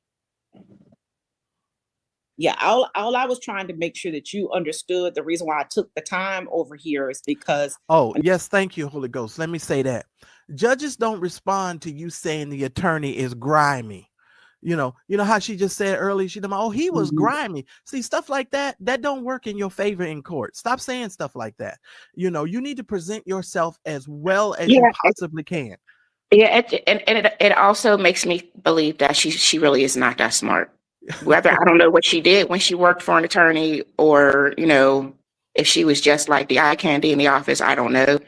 But it doesn't sound like she's very,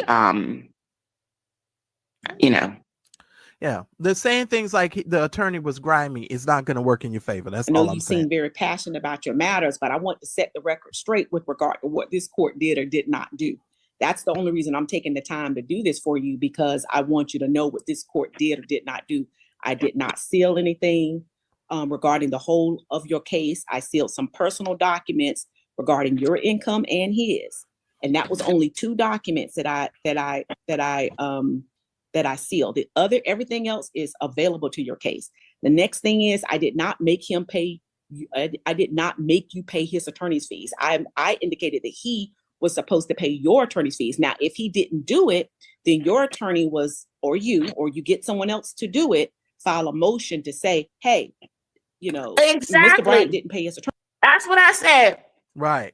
Because that's what we said. So something's not right that he didn't go back to the judge and say I didn't get paid. Can I throw you a suggestion? Just based on how this woman is behaving and calling him grimy and things like that, I venture to say that she probably said something to her attorney that pissed him off, and he just didn't file the paperwork in order for her to get that money, and he went after her for the money because legally he can go after her for the money because she's the one that's responsible for paying it. That's my opinion. If we got any attorneys in this chat who would like to let me know whether or not you believe that my theory is correct, because her attorney would have had to file the paperwork in order to get Jamal to pay the attorney's fees. If he didn't file the paperwork against Jamal, but turned around and filed the paperwork against her, obviously he had something against her that made him file that paperwork against her and not Jamal. I'm just saying. I said, now you're compounding the injustice. I'm saying, but she said he was grimy. That nigga say you gonna be hustling. Give me my $15,000. That's all I'm saying. Attorney's fees, and then I would come in and go, oh, Mr. Bryant, you got to pay these fees. So to the extent he has not paid your attorney's fees, you need to get an attorney, because by law, my order, he was supposed to do it. So I don't know if he's done it at this juncture or not, but I did not do the reverse. It wouldn't make sense for me to do the reverse. He makes 10 times the amount you make. There's no way I would have done that. That's all I'm doing is clear the record with regard to what this court did, because you need to understand I'm being objective and you got to trust what I'm doing. So I'm going to make sure you understand what I'm doing. Okay. Now that we've gotten that's also why to your. Go ahead. That's also why I said that something sounds a little sexist too, because you would rather go after this woman. You know, she ain't had no $15,000, $13,000. Right. You could have got paid if you would have done what you were supposed to do and go back to the judge, so she can enforce the order against Jamal. But you didn't want to do that because you wanted to punish the mother. Yeah, and I think this is just my spiritualizations, and this is complete speculation, but this is what is coming across my spirit as. Marjorie, you know these attorneys work together and they're all friends.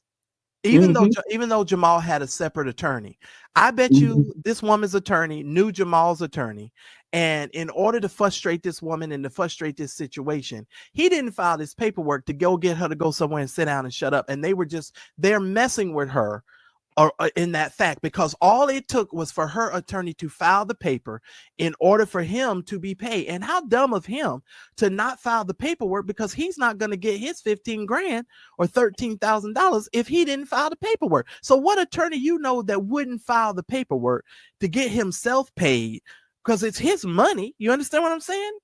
It's nuts. He's being punitive towards her. Yeah, and that's all I'm saying. She doesn't know enough, which is maybe why she went to the bar. Yeah, but instead of going, that bar ain't gonna do nothing. All she needed to do was go get her another attorney.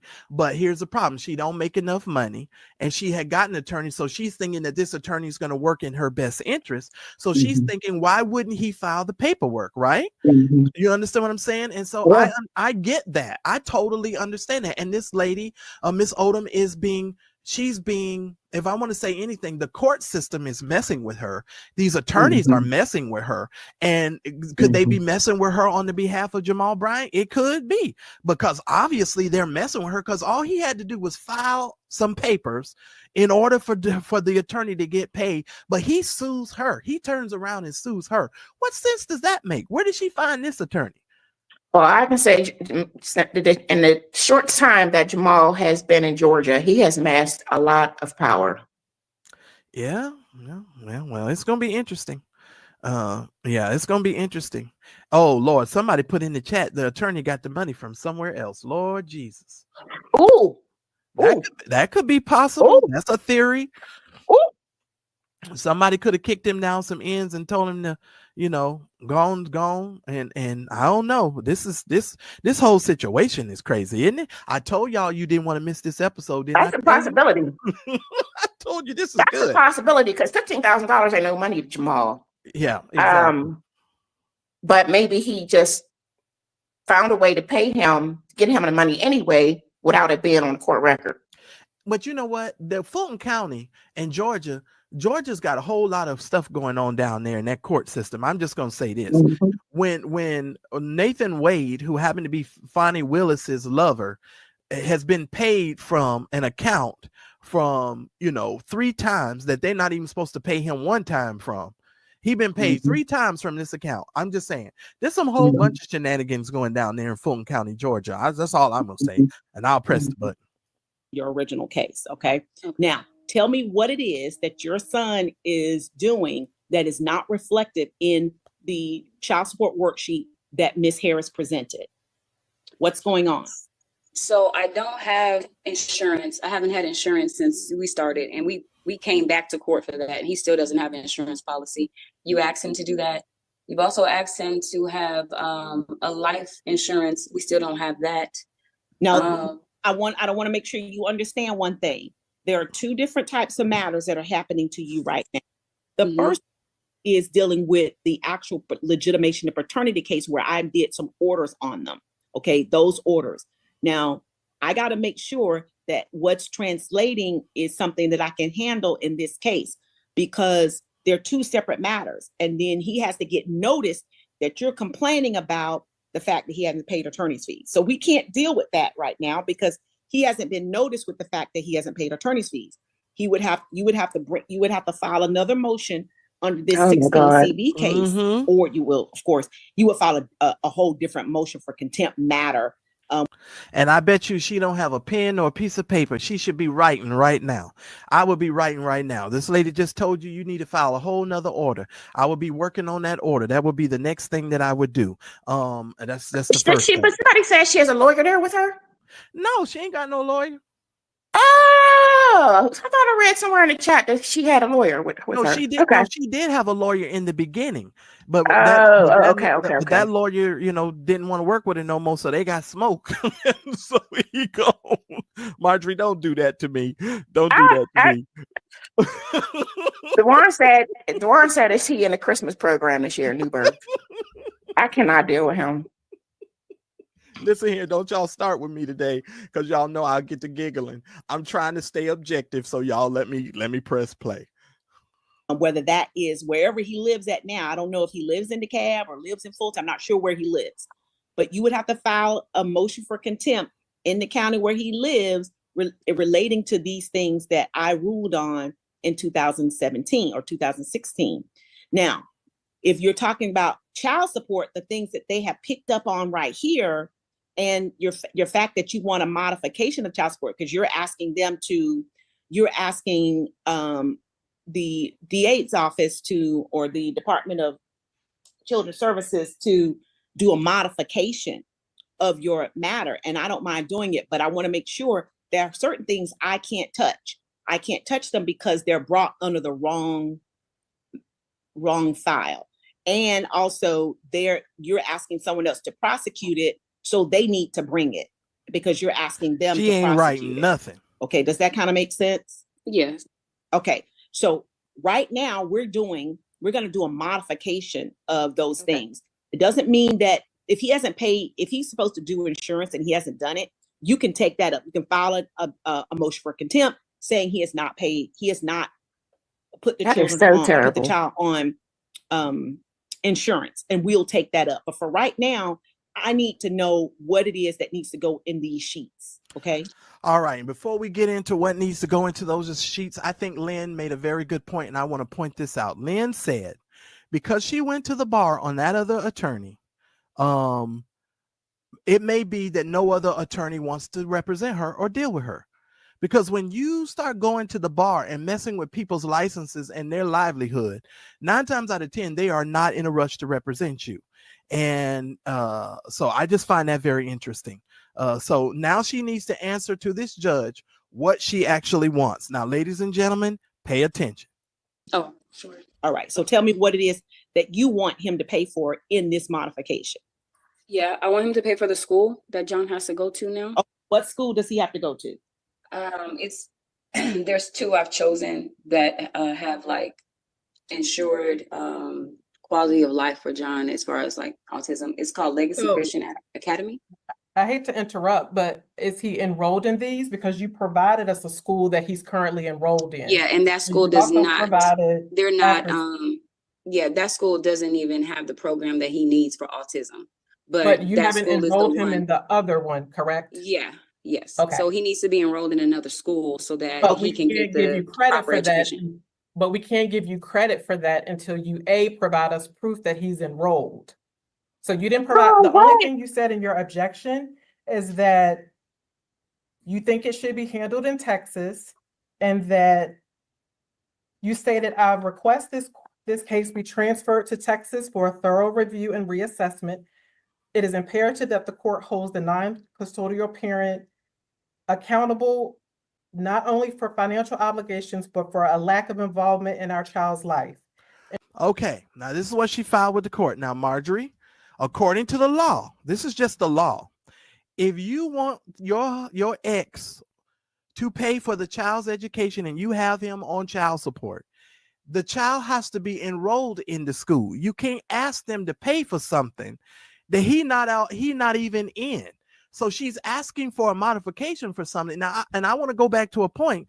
At the beginning of this video. Jamal didn't even contest giving her more money. Y'all need to keep that in mind.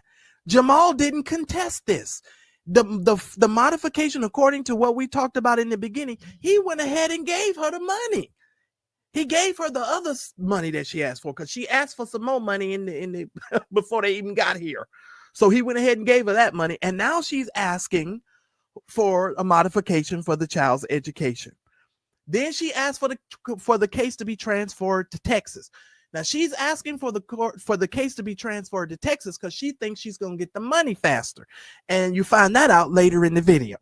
Ensuring the best interests of my child are met requires a comprehensive and updated evaluation, which it fails to provide. And what I'm saying is, we gave you credit for everything that you provided us with, including health insurance. You provided us proof of Aetna health insurance. So we gave you credit for that on the worksheet. So stop. She just told y'all 15 minutes ago that the child didn't have no health insurance. But the lady said, well, we gave you credit for the health insurance based on the fact that you presented that you had health insurance, and here was the health. And that's why we got you. She says she currently doesn't have it. So I don't know, maybe she doesn't have it anymore at the time she filed it. Okay, so maybe it was because of the losing of the job that she doesn't have it. Yeah. So maybe that's what it is. Okay. Well, Marjorie, well, never mind. We'll talk about that later. We gave you credit for the after school care at the school or whatever after school that you have him currently enrolled. And we kept the upward deviation. Yeah, this just happened last Wednesday. Oh, okay. And I don't even know where my social worker is.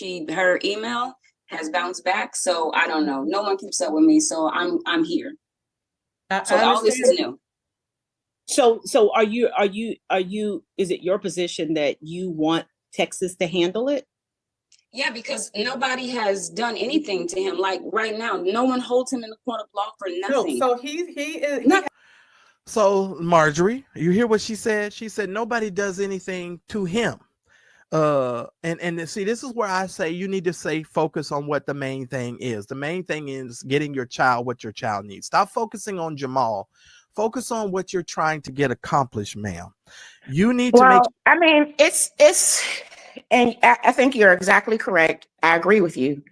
But I think it's hard for her to see that based on now she's developed this callous of bitterness. And it's really not her. I don't want to say it's not her fault, because she has to share some responsibility. But she has developed this callous of bitterness, and she wants to see Jamal be held accountable. It's not enough now just for you to be write me a check. I need to see you being held accountable for all the suffering she has had to go through for 4 years that she shouldn't have had to go through, because I don't understand why Jamal just didn't take care of all this. You're the daddy. But I think you're the daddy. But you answered it, Marjorie. You answered it, and I'm going to lean on your wisdom.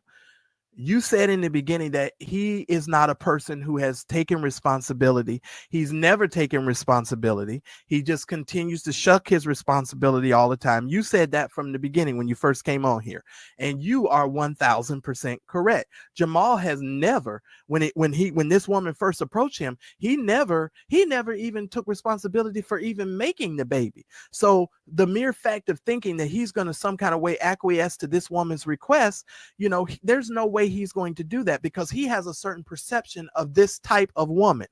Lord, I wish I could say what I want to say. But this type of woman, I know what you mean. He does not have any respect for her. And I'll just leave my comments there. But I think it's I just think this whole thing is evil. And he's basically you're basically still punishing the child. Now, you can say that he offered her more money, but now she has to put him in a special school, because the school that she has him in, that he goes to for free probably, is not equipped to handle his needs. And the place where she wants to send him is probably cost money, is expensive. Now you're telling me I have to enroll him in the school, find the money to put up for him to be in the school, maybe go through a whole nother year of litigation before she sees any type of recoup from that, at least 6 months, before Jamal responds again, instead of Jamal just paying a damn tuition bill. Right. Honestly, she shouldn't be going through all of this. This is the point. It don't matter. Okay, they slept together. She knew she'd get into whatever. Jamal is still a snake. And this is not the first woman he's done this to. She is not the first woman he has had to go to court with, because he, first of all, didn't even believe that is his child. Then, even though he knew it was his child, because he did not use any type of birth control, he had this baby, not taking care of it, got to wait for the courts to get involved. It's not enough. Why do pastors be finding themselves in situations anyway like this, and not having to disclose that to the membership? Right. The membership should know that she's going through this. Well, this is a Baptist church, so they got a board. So shouldn't somebody have this gotta make it into some type of meeting, Marjorie? Don't you think? This gotta go into one of them meetings. It's correct. It's all correct, because she should not have to keep going to judges to plead her case, and the church is aware of it. Yeah. Well, Jamal. Well, the board anyway. Right. The board. I don't want to give nobody no advice, but maybe you need to do what the other preachers do. Get you a separate offering envelope every Sunday, and have the people to give you a love gift to pay for your child's tuition, like the rest of the other preachers. But see, I didn't even get into the fact, you all, that this entire 501c3, how this stuff is set up, lets me know right now that just based on what I saw as far as income is concerned, Jamal is lying. And y'all, it's not just up to women to use birth control. It's up to both partners to use birth control. Absolutely. And Jamal has way more to lose than she does. He should have snip a long time ago. He should have snip a long time ago. And and lady, I heard somebody say that once you go to the bar, it might be hard to find somebody.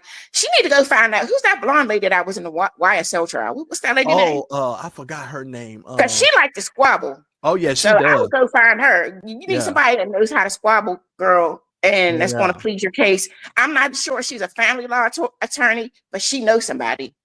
Oh yeah, and one thing about that lady digs. She love to go dig up some information. Now, investigation is her name of her book, because she'll go find every single pencil you ever bought and get an itemized list, boy. So now that lady is rough. I can't remember her name right now, but I'm gonna find her name escapes me. But you need to go find our YSL lady. Oh yeah, there it is, Ashley Merchant. That's her name, Ashley Merchant. That girl know how to squabble. You need her.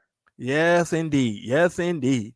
And I hear she's a pretty good attorney too, even though I have my own opinion about this whole thing of her and Fannie Willis, but that's a whole different thing.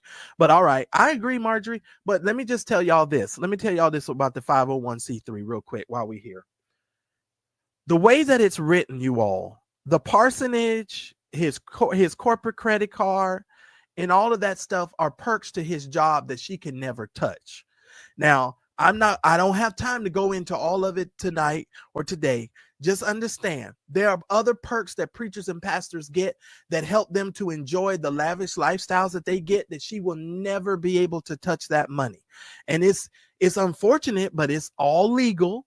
And she can only touch the $46,000 a month that he reports, and that's on his tax return. That's all she could touch. His corporate credit cards, all his other things. If the church is paying for his Rolls Royce, they can't go after the Rolls Royce. None of that stuff. That's why a lot of these these first ladies won't divorce their husbands, because when you divorce your husband, you have to go based upon what's on the income tax. But I'm here to tell you this is how the system is set up, and I'm sorry to announce that to everybody, but that is. And I could go down some more down that road, but I'm not. Even the clothes that he wears, he could be getting a clothing allowance. If he's getting a clothing allowance, she can't even touch the clothing allowance. None of that stuff can be touched. I'm just trying to tell you. So that's why the tax code is also, I don't know why the tax code protects these people, because they've been playing these games for decades. And so you basically end up underreporting your income. Jamal easily probably makes twice what he's reporting. If you add up all the stuff Jamal's getting, Jamal's got to be somewhere in the $3 to $4 million range. If he's not in the $3 to $4 million range, shame on him. He's doing something wrong.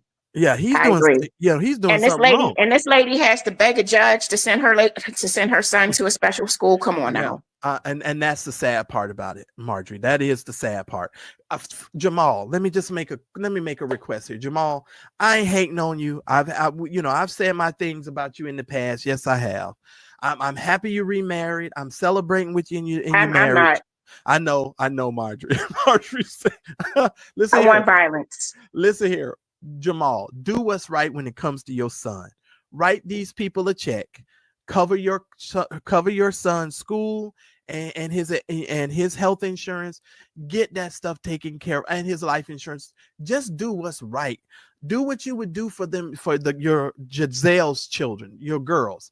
Do what's right. Hello. Just do what's right. That's all I'm saying. But we're gonna listen at Miss Odom, unfortunately, because she really do need an advocate. She needs an attorney who would have spoke for her even during this case, because this is ridiculous.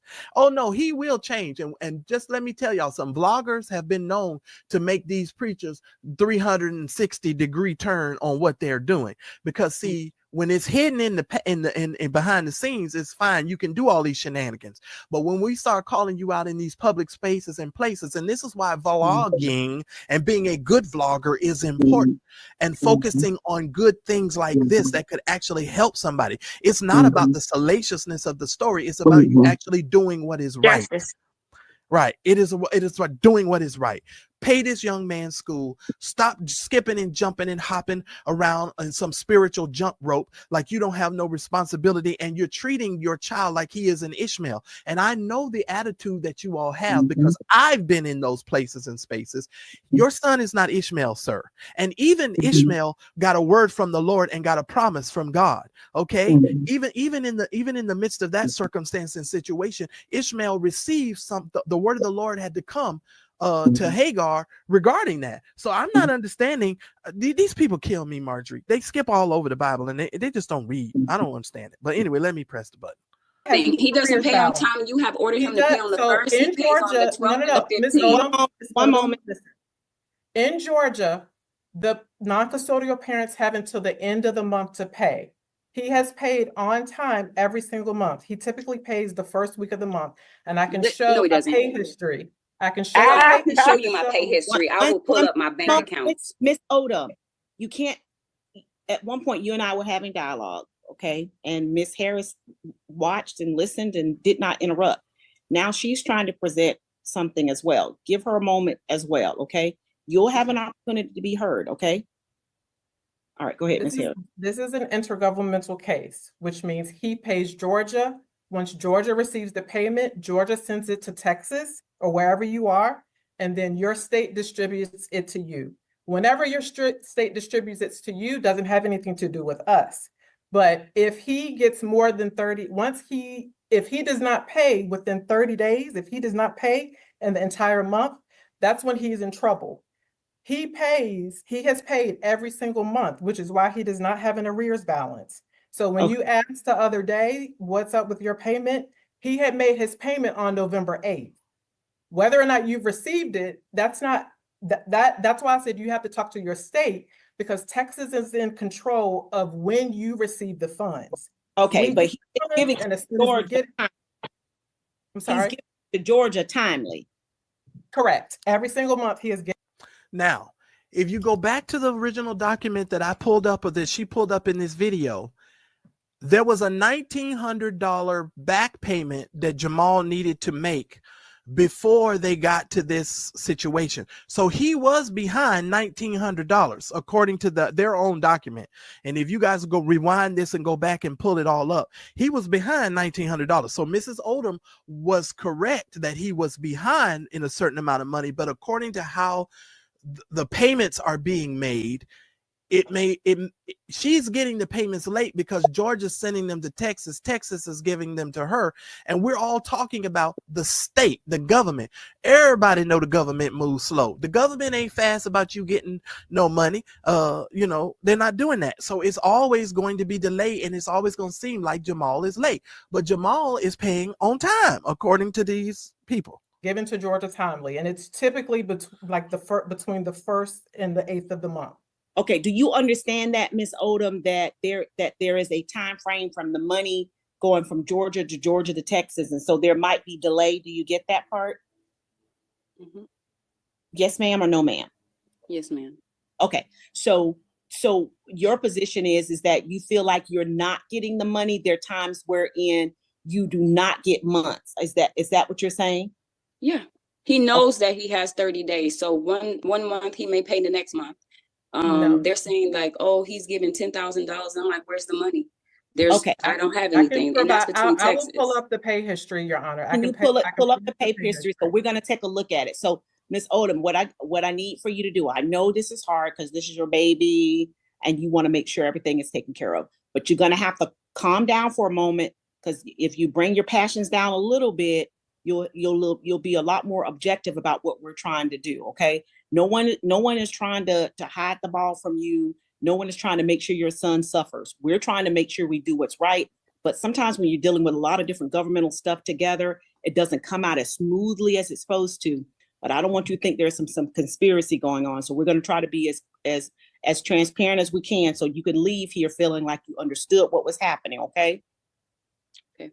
All right. So Ms. Harris, pull it up so you can see what we see when he pulls that money in on a monthly basis, okay? And that way you could take. Now, Moni says something in the chat, and Moni, I'm sorry, I can't even find your comment. It just disappeared for me. Moni says something, Marjorie, and you ladies might be able to help me, because I don't know. I ain't making no child support payments. Moni put something up in the chat that said, doggone it, where is Moni's comment? Ugh. Oh man, I done lost your comment, Moni. It went so fast. It just totally disappeared. Did you delete it? It says, and since there's a child support order, the payment comes directly from the employer. Yeah, there was another one that she put up where she said, oh shoot. There was another good comment I wanted to put up there. Okay, it says here, hold on. if she's getting any government assistance, Texas is going to take their cut as reimbursement, and she'll get what's left, if any. If she's on government assistance, I think that's what there was another part that you put in there. You said, because let me just tell y'all something. If you're on welfare and you're getting government help, they take that money out of the child support. They reimburse themselves for the money that they're providing to you. So if she's receiving any government assistance, that's crazy. Now, let me just tell you this. Her child support payment is almost $3,000 a month. Let me just say this, Marjorie, and you can help me out. If you go get you an apartment, you can find you an apartment and live. Now, you may not be able to totally pay all your bills, but $3,000 a month, or let's say $2,300 a month coming from every month, that could help you get you a decent place to live. And you can work with the other money, or no? Not with in the cost of Texas, living, with the but cost of living increase, and she's going to need at least a 2-bedroom unit. And she might not be able to hold a steady job with her son's condition. So that might be a contributing factor to why she might be getting public assistance. And that's why I love Marjorie. Go ahead, Marjorie. I'm just saying, and I just think this is too much, y'all. This is too much. I feel overwhelmed, and I'm not even her. Like, I'm not Miss Odom, and I'm already tired. Like, this is too much. Now she got to file another motion to address the last ruling before the judge can really do anything about it. And I'm exhausted. I'm listening to this, and I'm not just trying to just take her side because she's a woman. I'm on God's side, and I just feel like Jamal, at the end of the day, yes, they both had sex, but if he's preying on women who are just lack a certain intellectual ability because he knows what he can get away with, that's evil, y'all. That's just, at the end of the day, that's just evil.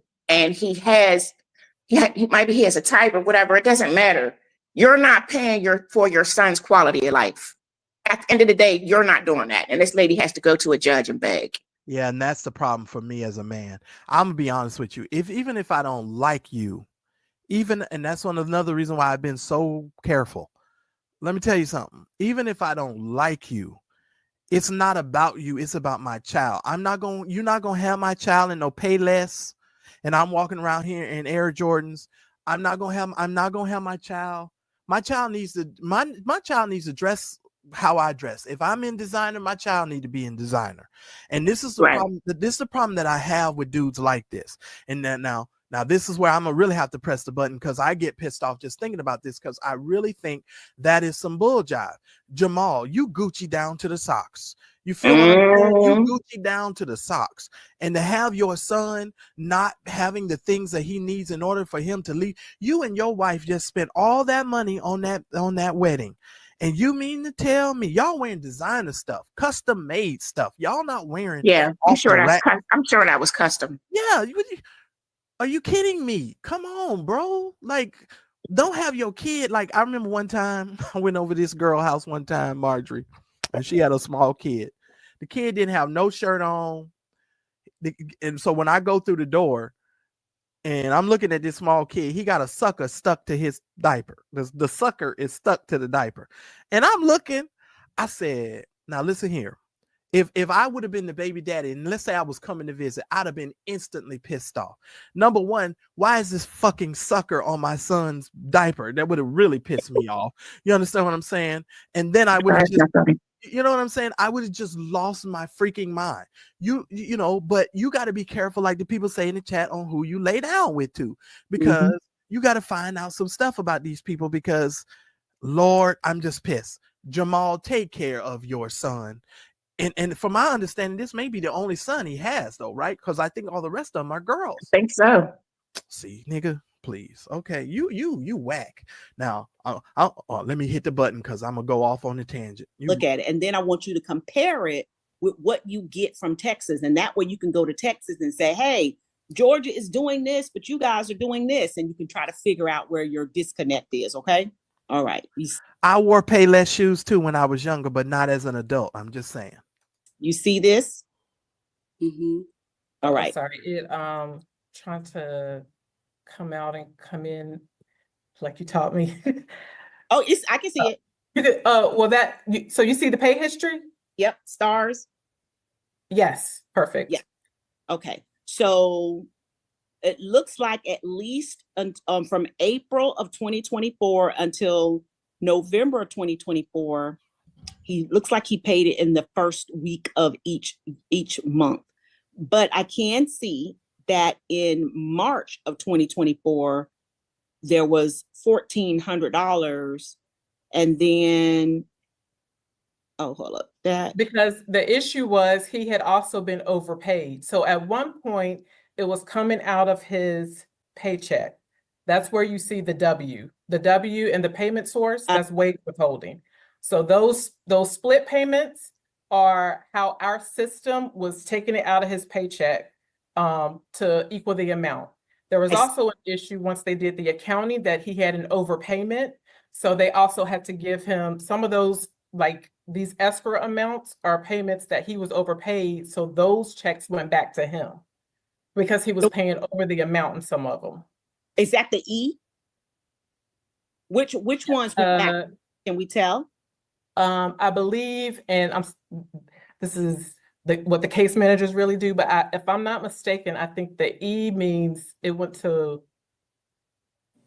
I'm actually not sure. I could get one of the supervisors in here who could explain what happened. The E stands for everybody in your damn business, but let me hit the button. That's what the E stand for. You dummies, everybody in your damn business. Go ahead. Yeah, but I also just want you to email this child support enforcement detail sheet to Miss Odom. Give her as many years as you can give her. Okay. This goes all the way back to when we first got the case, which was in 2022. All right. I want you to email that. 3 pages. Okay. Email. Now here's where I'm going to speak up for Miss Odom, and maybe Miss Odom didn't know this, but they settled the paternity way back in 2015. And they're saying that this woman did not start receiving any sort of child support payments until 2022, which is also effed up. You knew about this damn baby since 2015, Ninja, and you just decided to start paying this woman in 2022. I think we should be investigating, was you kicking this woman some money down before that? Because you knew this was your baby a long time ago. And this is where Marjorie's statements come into play even more. This is frustrating because you knew you had this kid way back in 2015 and you just started kicking down ends. What kind of deadbeat ass shit is this? Now that just pissed me off, to tell you the truth right now. Now I just got mad. What? You must be kidding me. Wait a minute. Am I tripping? Let me pull this up again because I know I ain't crazy. Now, wait a minute, because I know I ain't crazy. This paternity has a date of August the 10th of 2015. This test right here. If I ain't gone crazy. That's Miss Odom. This is and Mr. Bryant is over there on the other side. That says August 10th of 2015. Am I tripping? No. I'm just saying, nigga, you knew what was going on way back then. I don't care what you say. You should have been making sure that this woman, got what she needed a long time ago. That's wrong on every level. Oh, that's wrong. But you're going to preach to people every Sunday about God meeting their needs and all of this stuff, but you won't meet the needs of your children whom you can see that you need to take care of. Spiritually, this is where it kind of gets me on a whole different kind of vein and level. Spiritually, you are responsible for being a good steward over the finances and the stuff that God gives you. You claim to be this preaching genius, but this don't take a genius to figure out, man. You should have been kicking this woman some money down long before this. email those 3 pages to Miss Odom. Miss Odom, you're going to get this sheet, all right? And then I want you to compare it to what you get from Texas, okay? And therefore, if there's a date discrepancy of the time it takes for them to get the money to you, I want you to talk that to your person in Texas so they can handle that for you, okay? Mm-hmm. All right, so we're going to send that to you. Now, because I know you're concerned about the payments being late. In Georgia, we have a policy, or the rule is he has to be more than 30 days late before a contempt can happen. Ms. Harris is saying when you look at this report, you'll see that did not happen. Consequently, no contempt has happened. If you disagree with that, you'll have an opportunity to bring that up. For right now, I want you to take the moment to go over your Texas records with your Georgia records, okay? So, ladies and gentlemen, he could wait till the 29th of the month and pay it. If he wait till the 29th of the month and pay it, it's still, to the state of Georgia, is on time. As long as it gets entered into the system before the 30th day, Jamal is on time. All right. So what's the next issue that you had, Ms. Odom? For the school. The school. All right. Mm-hmm. Right now, what school is he going to, and how much do you pay for that school? I don't pay for school. It's a charter school, but they just don't have the teachers to accommodate him for the autism. Yes. Okay. Does he have a diagnosed autism? That is, you've taken him to a doctor or a psychiatrist, and there is a psychiatrist. Yes. The doctor will be soon because they just did it last Wednesday when we found out about it. What I'm asking you though is, right now, do you have a diagnosis? Yes. Okay. Yes. You have a diagnosis from whom? From the psychiatrist, from the school.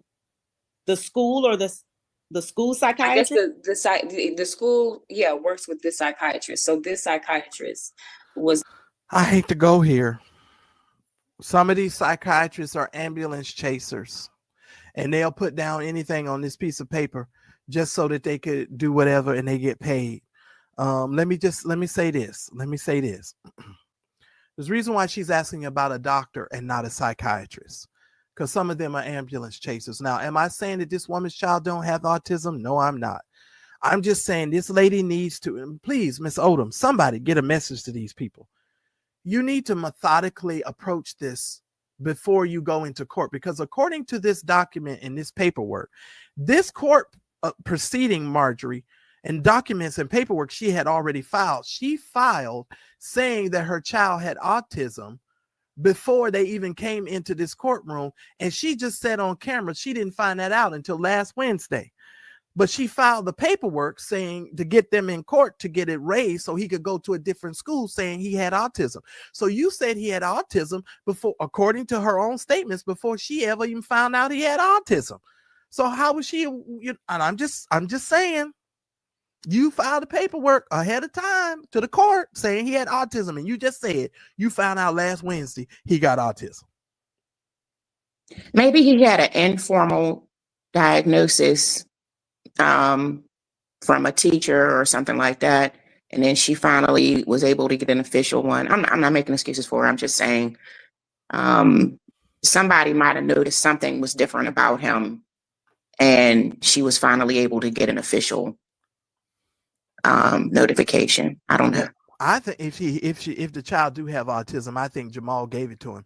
Anyway, let me go on. Because seriously, because Jamal got some issues himself. But anyway, let's go ahead. I'll press play. The one who found the diagnosis. So last year, like the end of last year, they tested him. It came back negative. But then the psychiatrist was watching him even closely, and they said, no, he has it. So they did more tests this year. And that's when this was like a recent thing. And so she said she wanted to retest, and they did. So Wednesday we went over the EIP and everything is put in place for him. But they just don't have the teachers there to help him and educate him. Okay. But right now, he's in school. The likelihood is he'll stay there until the end of the year, right? Yes. Okay. But at some point, you want to switch him to another school that's going to be more effective for his disability. Yes. What you're going to do, though, is when you get ready to do that, when you feel like you need to change or modify the plan, you're going to have to either get an attorney so that we can look at it. But for right now, we cannot modify or add in those documents because he's not in that program yet. And if this is something that you just started last week, it's certainly something we can't take care of right now because we don't know where he's going, whether or not that's going to be something that the court will allow, because it could be that the court finds that the school does have the ability to take care of it and it doesn't make sense for him to go someplace else. I'm not saying that's what a court would do. I'm just saying that's a possibility. So we can't include what was happening at that juncture because we don't have enough information to do that right now. It doesn't mean that you won't. Let me pause it for Marjorie. I don't know if Marjorie fell off. Oh, let me put Marjorie, I'll put the link back up if you're having if you needed the link to come back up. I just received a message that New Birth folks are watching. New Birth, let me be very clear in my statement here. I'm just going over the information. If you mad, be mad at your pastor. Don't be mad at me. All I'm trying to do is to help Mrs. Odom's son get the help and stuff that he needs, and we will leave it at that. But hello to the New Birth people. Don't be mad at me. I'm just having a conversation. If you are mad, fall out of the mad place you're in and hit the like button, please. Amen. Bless the Lord. Won't be able to bring that up again, and so that you'll be able to bring it up to. Do we know where Mr. Bryant lives? Like what county does he live in? Your Honor, we do have his address on file. What county? DeKalb. Okay, so he's in DeKalb, which means it's going to come back to me because it'll end up being my case. You'll then have to file a motion to modify so that could be taken into consideration. Is that something that you're planning on doing? Because if you plan on doing that, I can withhold on this issue and let you file it, and we can deal with it later. Do you want to do that, or do you want to take? Now look how the judge is trying to help her. Where you at, Marjorie? You done left me. Now look how the judge is trying to help her. Now, if she's listening, the judge is trying to help her. I'm just saying. Take what we're talking about now. I want to file it later. Okay. I want to file it so we can address it now. Okay. All right. Because even my money has changed too. So. Okay. So that's another issue. So the issue dealing with the school, that's a modification you want to do later, right? Because you really need to find the school. He needs to get accepted into a school. We need a psychiatrist to say that it's necessary. You need to prepare a case. Correct. Right? For that, right? Mm-hmm. Does that make sense? It makes sense. Okay. So the issue then next is that your position is they have you down for $5,000 and you don't make $5,000. No. What do you make? At this current time, I am on a work plan, basically. So, okay. Yeah. What does that mean? Is someone else talking? No, I'm asking you, what does that mean? Gotcha. Yeah, so I do unemployment right now. I lost my job in January. You lost your July 2nd. July 2nd. And so right now, how much do you get? Every 2 weeks, it's 2,000. No, for the month it's 2,000. So every week I am making 1,000. All right. 2 weeks I'm making 1,000. Every 2 weeks you make 1,000. Yeah, it's like okay, every 2 weeks you make 1,000 because you're unemployed, but you have to gainfully be looking for employment. And the Jamal Harrison Bryant is not your financier. He's not supposed to take care of you. He's supposed to take care of your child and the needs of your child. You guys are supposed to share in that responsibility. And see, this is where I get a little annoyed too with her. You know, saying that you only make $1,000 every 2 weeks. That's not Jamal's fault. That's your fault. So get you another job and start making you some money. And that's just the bottom line. But as far as the child's school, should Jamal step up? Yes, Jamal should step up. In my opinion, Jamal, this is how you solve that problem, player. Pay the school off for the whole year. Just write the check. And you submit it to the court and say, hey, I done paid for the school. So she don't need no more money because I done already paid for it. Because see, in my opinion, this is my opinion, you coming back to the court talking about you need more money for the school and you ain't even enrolled a person in the school You can't really answer about psychiatrist versus doctor. It makes me raise my eyebrows. I'm just saying. That's just me, but it is what it is. And don't New Birth have a school? Why can't she put the little boy in the school over there in New Birth? Do they have an autism teacher or somebody who can assist her with the autism? Don't New Birth have a school? New Birth Academy or something it's called, I thought. Maybe they closed it down. I don't know. Let me see. It's like $1,134. Do you anticipate getting another job and making the salary of $5,000 rather? She wants another $1,100 added to her $2,000. So she wants upwards of $3,000, almost $4,000 a month, ladies and gentlemen. Here we go. No, I did get a job, but I don't start yet. I'm just taking like drug tests and background check and all that. And that is only $16 working with American because I'm in school. Okay.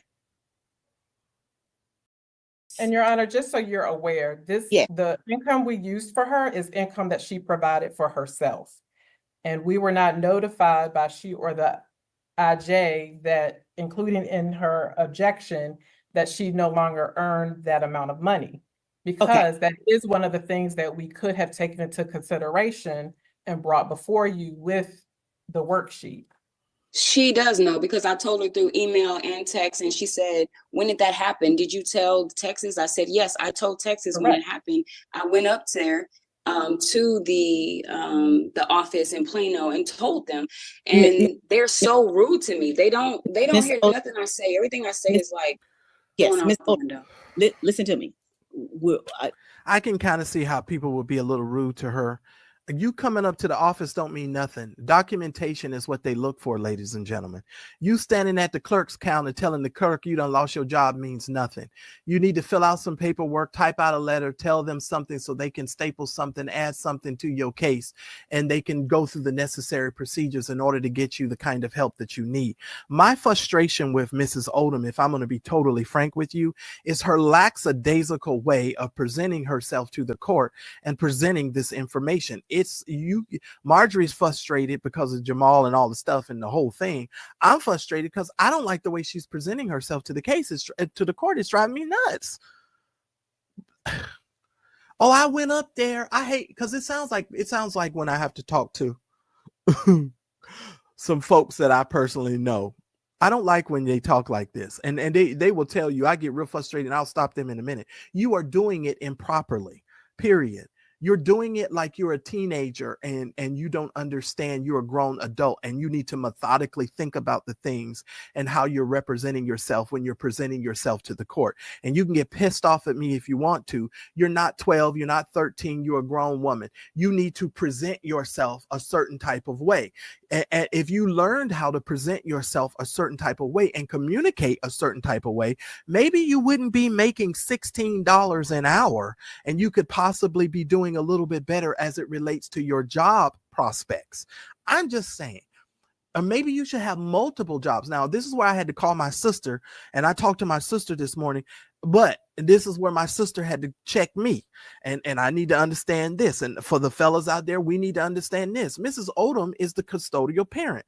So, you have to, she's limited in certain things that she can do. She already has her son in an after school program, that Mr. Bryant is helping to pay for. But she, based on her education, her skill level, her stuff, she can only make $16 an hour, it looks like. So if that is the case, then I'm sorry, Mr. Bryant needs to step up, and he needs to cover the cost for his children so that her $16 an hour does not have to go towards anything. My sister told me today, before we had this live, I was on the phone with her. She said to me, Marcellus, if that woman has to get an extra job, if she got to go out and do extra stuff, Jamal's going to have to pay more money because she's not able to spend as much time with the child. Because see, here's the other element that's missing in all of this and nobody talks about. While she's having to go to work and everybody's doing all of this stuff, this child that has autism, who's the kid with? Because the mama's got to work. The daddy ain't involved in his life. You feel what I'm saying? If this don't disturb you, I don't know what will. And Jamal, you suck. You absolutely fucking suck, dude. You suck. That's all I'm gonna say, because I really want to say some other stuff, but I'm gonna be That nice. might have happened. That's not what we're saying. What she's saying is, did you provide the $5,100 to Miss Harris X amount of days ago? No, it wasn't X amount. It was last year. Okay, They're just now seeing this. It was last year. They never said, well, let's do an update on the money. It's okay. It's okay. Okay. No need to argue it. We're just asking. You gave her that number at some point, correct? Mm-hmm. At the time you gave it to her, it was true and correct. Correct. At some point, it was not correct because you lost your job in January. July, yes, ma'am. And when you lost your job in July, did you contact Ms. Harris and say that number is now wrong? No, she was not part of the plan. And that was part of the problem, because she didn't think that she's part of the plan. Felix, listen to me very carefully. He does suck. I didn't say anything about the child, that child support took the baby to the daycare. Open up your ears before you frustrate me, Felix, and I get really upset, because you're saying things that I'm not saying, and that means you're having a very tough time listening, or you're just purposely saying these things, and it's going to piss me off. I'm just telling you right now, because I'm already annoyed with this. First of all, let me just tell you something. I'm letting you know if the woman has, she said, according to what we discussed earlier, she has childcare for after the young man goes to school. Jamal, according to the document, was paying a portion of the money for the child care. So the child support payment that Jamal is making, a portion of that is going to the child daycare for after school. What she is presenting to the court, because I'm a very good communicator if you listen, she is asking for an adjustment so that the school can be paid for by Jamal, or a portion of it can be paid for by Jamal until she gets back up on her feet, and she can, of course, contribute the little amount that she's going to contribute, because they're going to go with the parent who makes the majority of the money. Okay. And I don't want to come back here, Felix, and have to say something else about something that I did not say, because it's annoying me, and I'm paying very close attention to this chat. I'm just saying, and I'm paying a close attention to these comments. Don't do that. Stop it, because I know I can communicate very well. Either you hard of hearing, or you just trying to frustrate me. I was talking to social workers at that time, so I didn't even know she became part of the plan just recently, right? With me, as far as communication. Correct, and that's what she's saying. She's just saying she didn't know until recently. Do you understand? Mm-hmm. All right. So now that we know that there is a change in your income, then that is something that can be considered. Do you understand that? Yes. All right. But your position is you're going to start another job. And when you start that job, how much money will you be making per week? I don't know, because it's part-time. I just know that it's $16. That's what I do know. So you're going after a part-time job that pays you $16 an hour. You don't have any clue as to how much money you're going to make, but you want the court to give you a certain dollar amount from Mr. Bryant. This, ladies and gentlemen, and to the ladies in the audience, when men hear this, and we hear this, and it's presented like this makes us think that you're just trying to stick us for our paper. That's how we think. Now, majority of men who are mature and understand that it costs to raise a child and to run a home, we think a little bit differently than the average dude. But most dudes, when they hear this, they think you trying to stick me for my paper. You don't want to work. You ain't trying to get no job. You ain't trying to do what you're supposed to do. You can't even tell the court how much money you gonna make. But you come into the court asking them for more money off of what I make. And for most dudes, this is how we hear this stuff. And I'm just saying to the women in the audience, I don't hear it like that. I hear it different, because I know it takes money to raise a child, and it takes money to raise a house. There's toilet paper, there's a toothbrush, there's all sorts of stuff that needs to be bought in a home: food, clothes, shelter. If she got her own home, anything could happen. So there's all sorts of things that need to happen.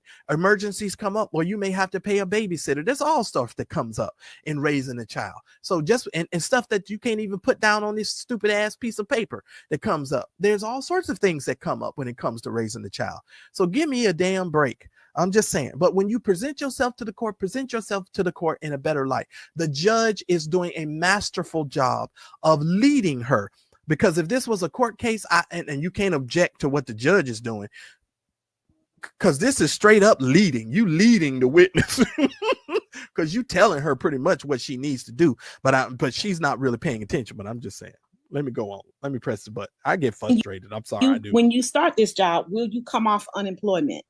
Yes, I have to. I don't have a choice. Yeah. Right. Do you anticipate making at least $2,000 a month? At least, yes. Okay. Is it possible for you to make more than $2,000 a month? I really don't know, just because of the scheduling that I have. I cannot say that. Okay. I want to, but I don't know if that's going to happen. Miss Harris, can you put her income at $2,000 a month? Let's see what it is. So we're going to put this on a temporary basis anyway, because she wants to do more. So we're going to do it only temporary so she can do what she needs to do. Put it at 2,000, see what it looks like. Okay. The one thing I also need to do to make sure that it's accurate is I'm going to remove the deviation right here so we can see what it would be without the upward deviation, if that's okay with you. Okay. Or do you want to keep it? Yeah, we're going to keep the upward deviation. The income is high. That upward deviation is probably going to be reflective. But would you want that specific number, or is there another number? Because this number was based on the $2,350 that he's paying. So the $254 right here, a number selected to make the math balance. Right, it's got a balance. $2,350 that he was already paying. Oh, I see what you're saying. Yeah, because in other words, you can't be. Well, let me hush. Yeah. So, but yes, the deviation of how much money per month are you spending, Miss Odom, for the needs, for the educational needs of your child? She ain't spending nothing because she ain't even enrolled him in the school. I can't wait to hear this answer, but I can't wait to what she's about to say. But according to what she told us earlier, she ain't enrolled him in the school. Only thing she has is the after school care. That's what she told us. And Jamal went ahead and paid that with sight unseen. It's just started, so I can't even. I just thought he had bad behavior. But I can just say, me coming off from work to do that, I cannot give you the actual number because this is just new to me, like all of this. I actually do have to change it because it's given in the presumptive amount, it's given her a negative number. Okay. Here it is. So let me. Okay. I'm just getting into it, like the education behind it and what he needs. And I just know for 3 years straight, his behavior was so bad. I wanted to give up. I didn't know what. None of that has anything to do with the dollar amounts. And the emotionalism of all of this is what frustrates me with her. This is a sign that she's an immature woman. Stop talking about all of this stuff that doesn't matter. That right now doesn't matter. You presented some information to the court. Focus on the information. And my other question to you all in the audience is, why would she submit for more money, not having all of these things already readily available to her? She doesn't even know what she wants, really. She don't even know. She's like figuring this out as she goes along, which sort of, as a dude, it just frustrates me because I think what to do. So I finally got him tested. So right now, what medical care is he on? He's not on any medical care. It's just the teachers. They're not. No, I'm certified. Saying what medical program, what insurance does your child currently have? Oh, United Health. Who pays for that? Me. How much do you pay? A month is $600 for the both of us. Okay. Did you have her health insurance at? She has it at JSX for Aetna, and I don't work. Yeah, so she has the old stuff. Okay, so the three you pay.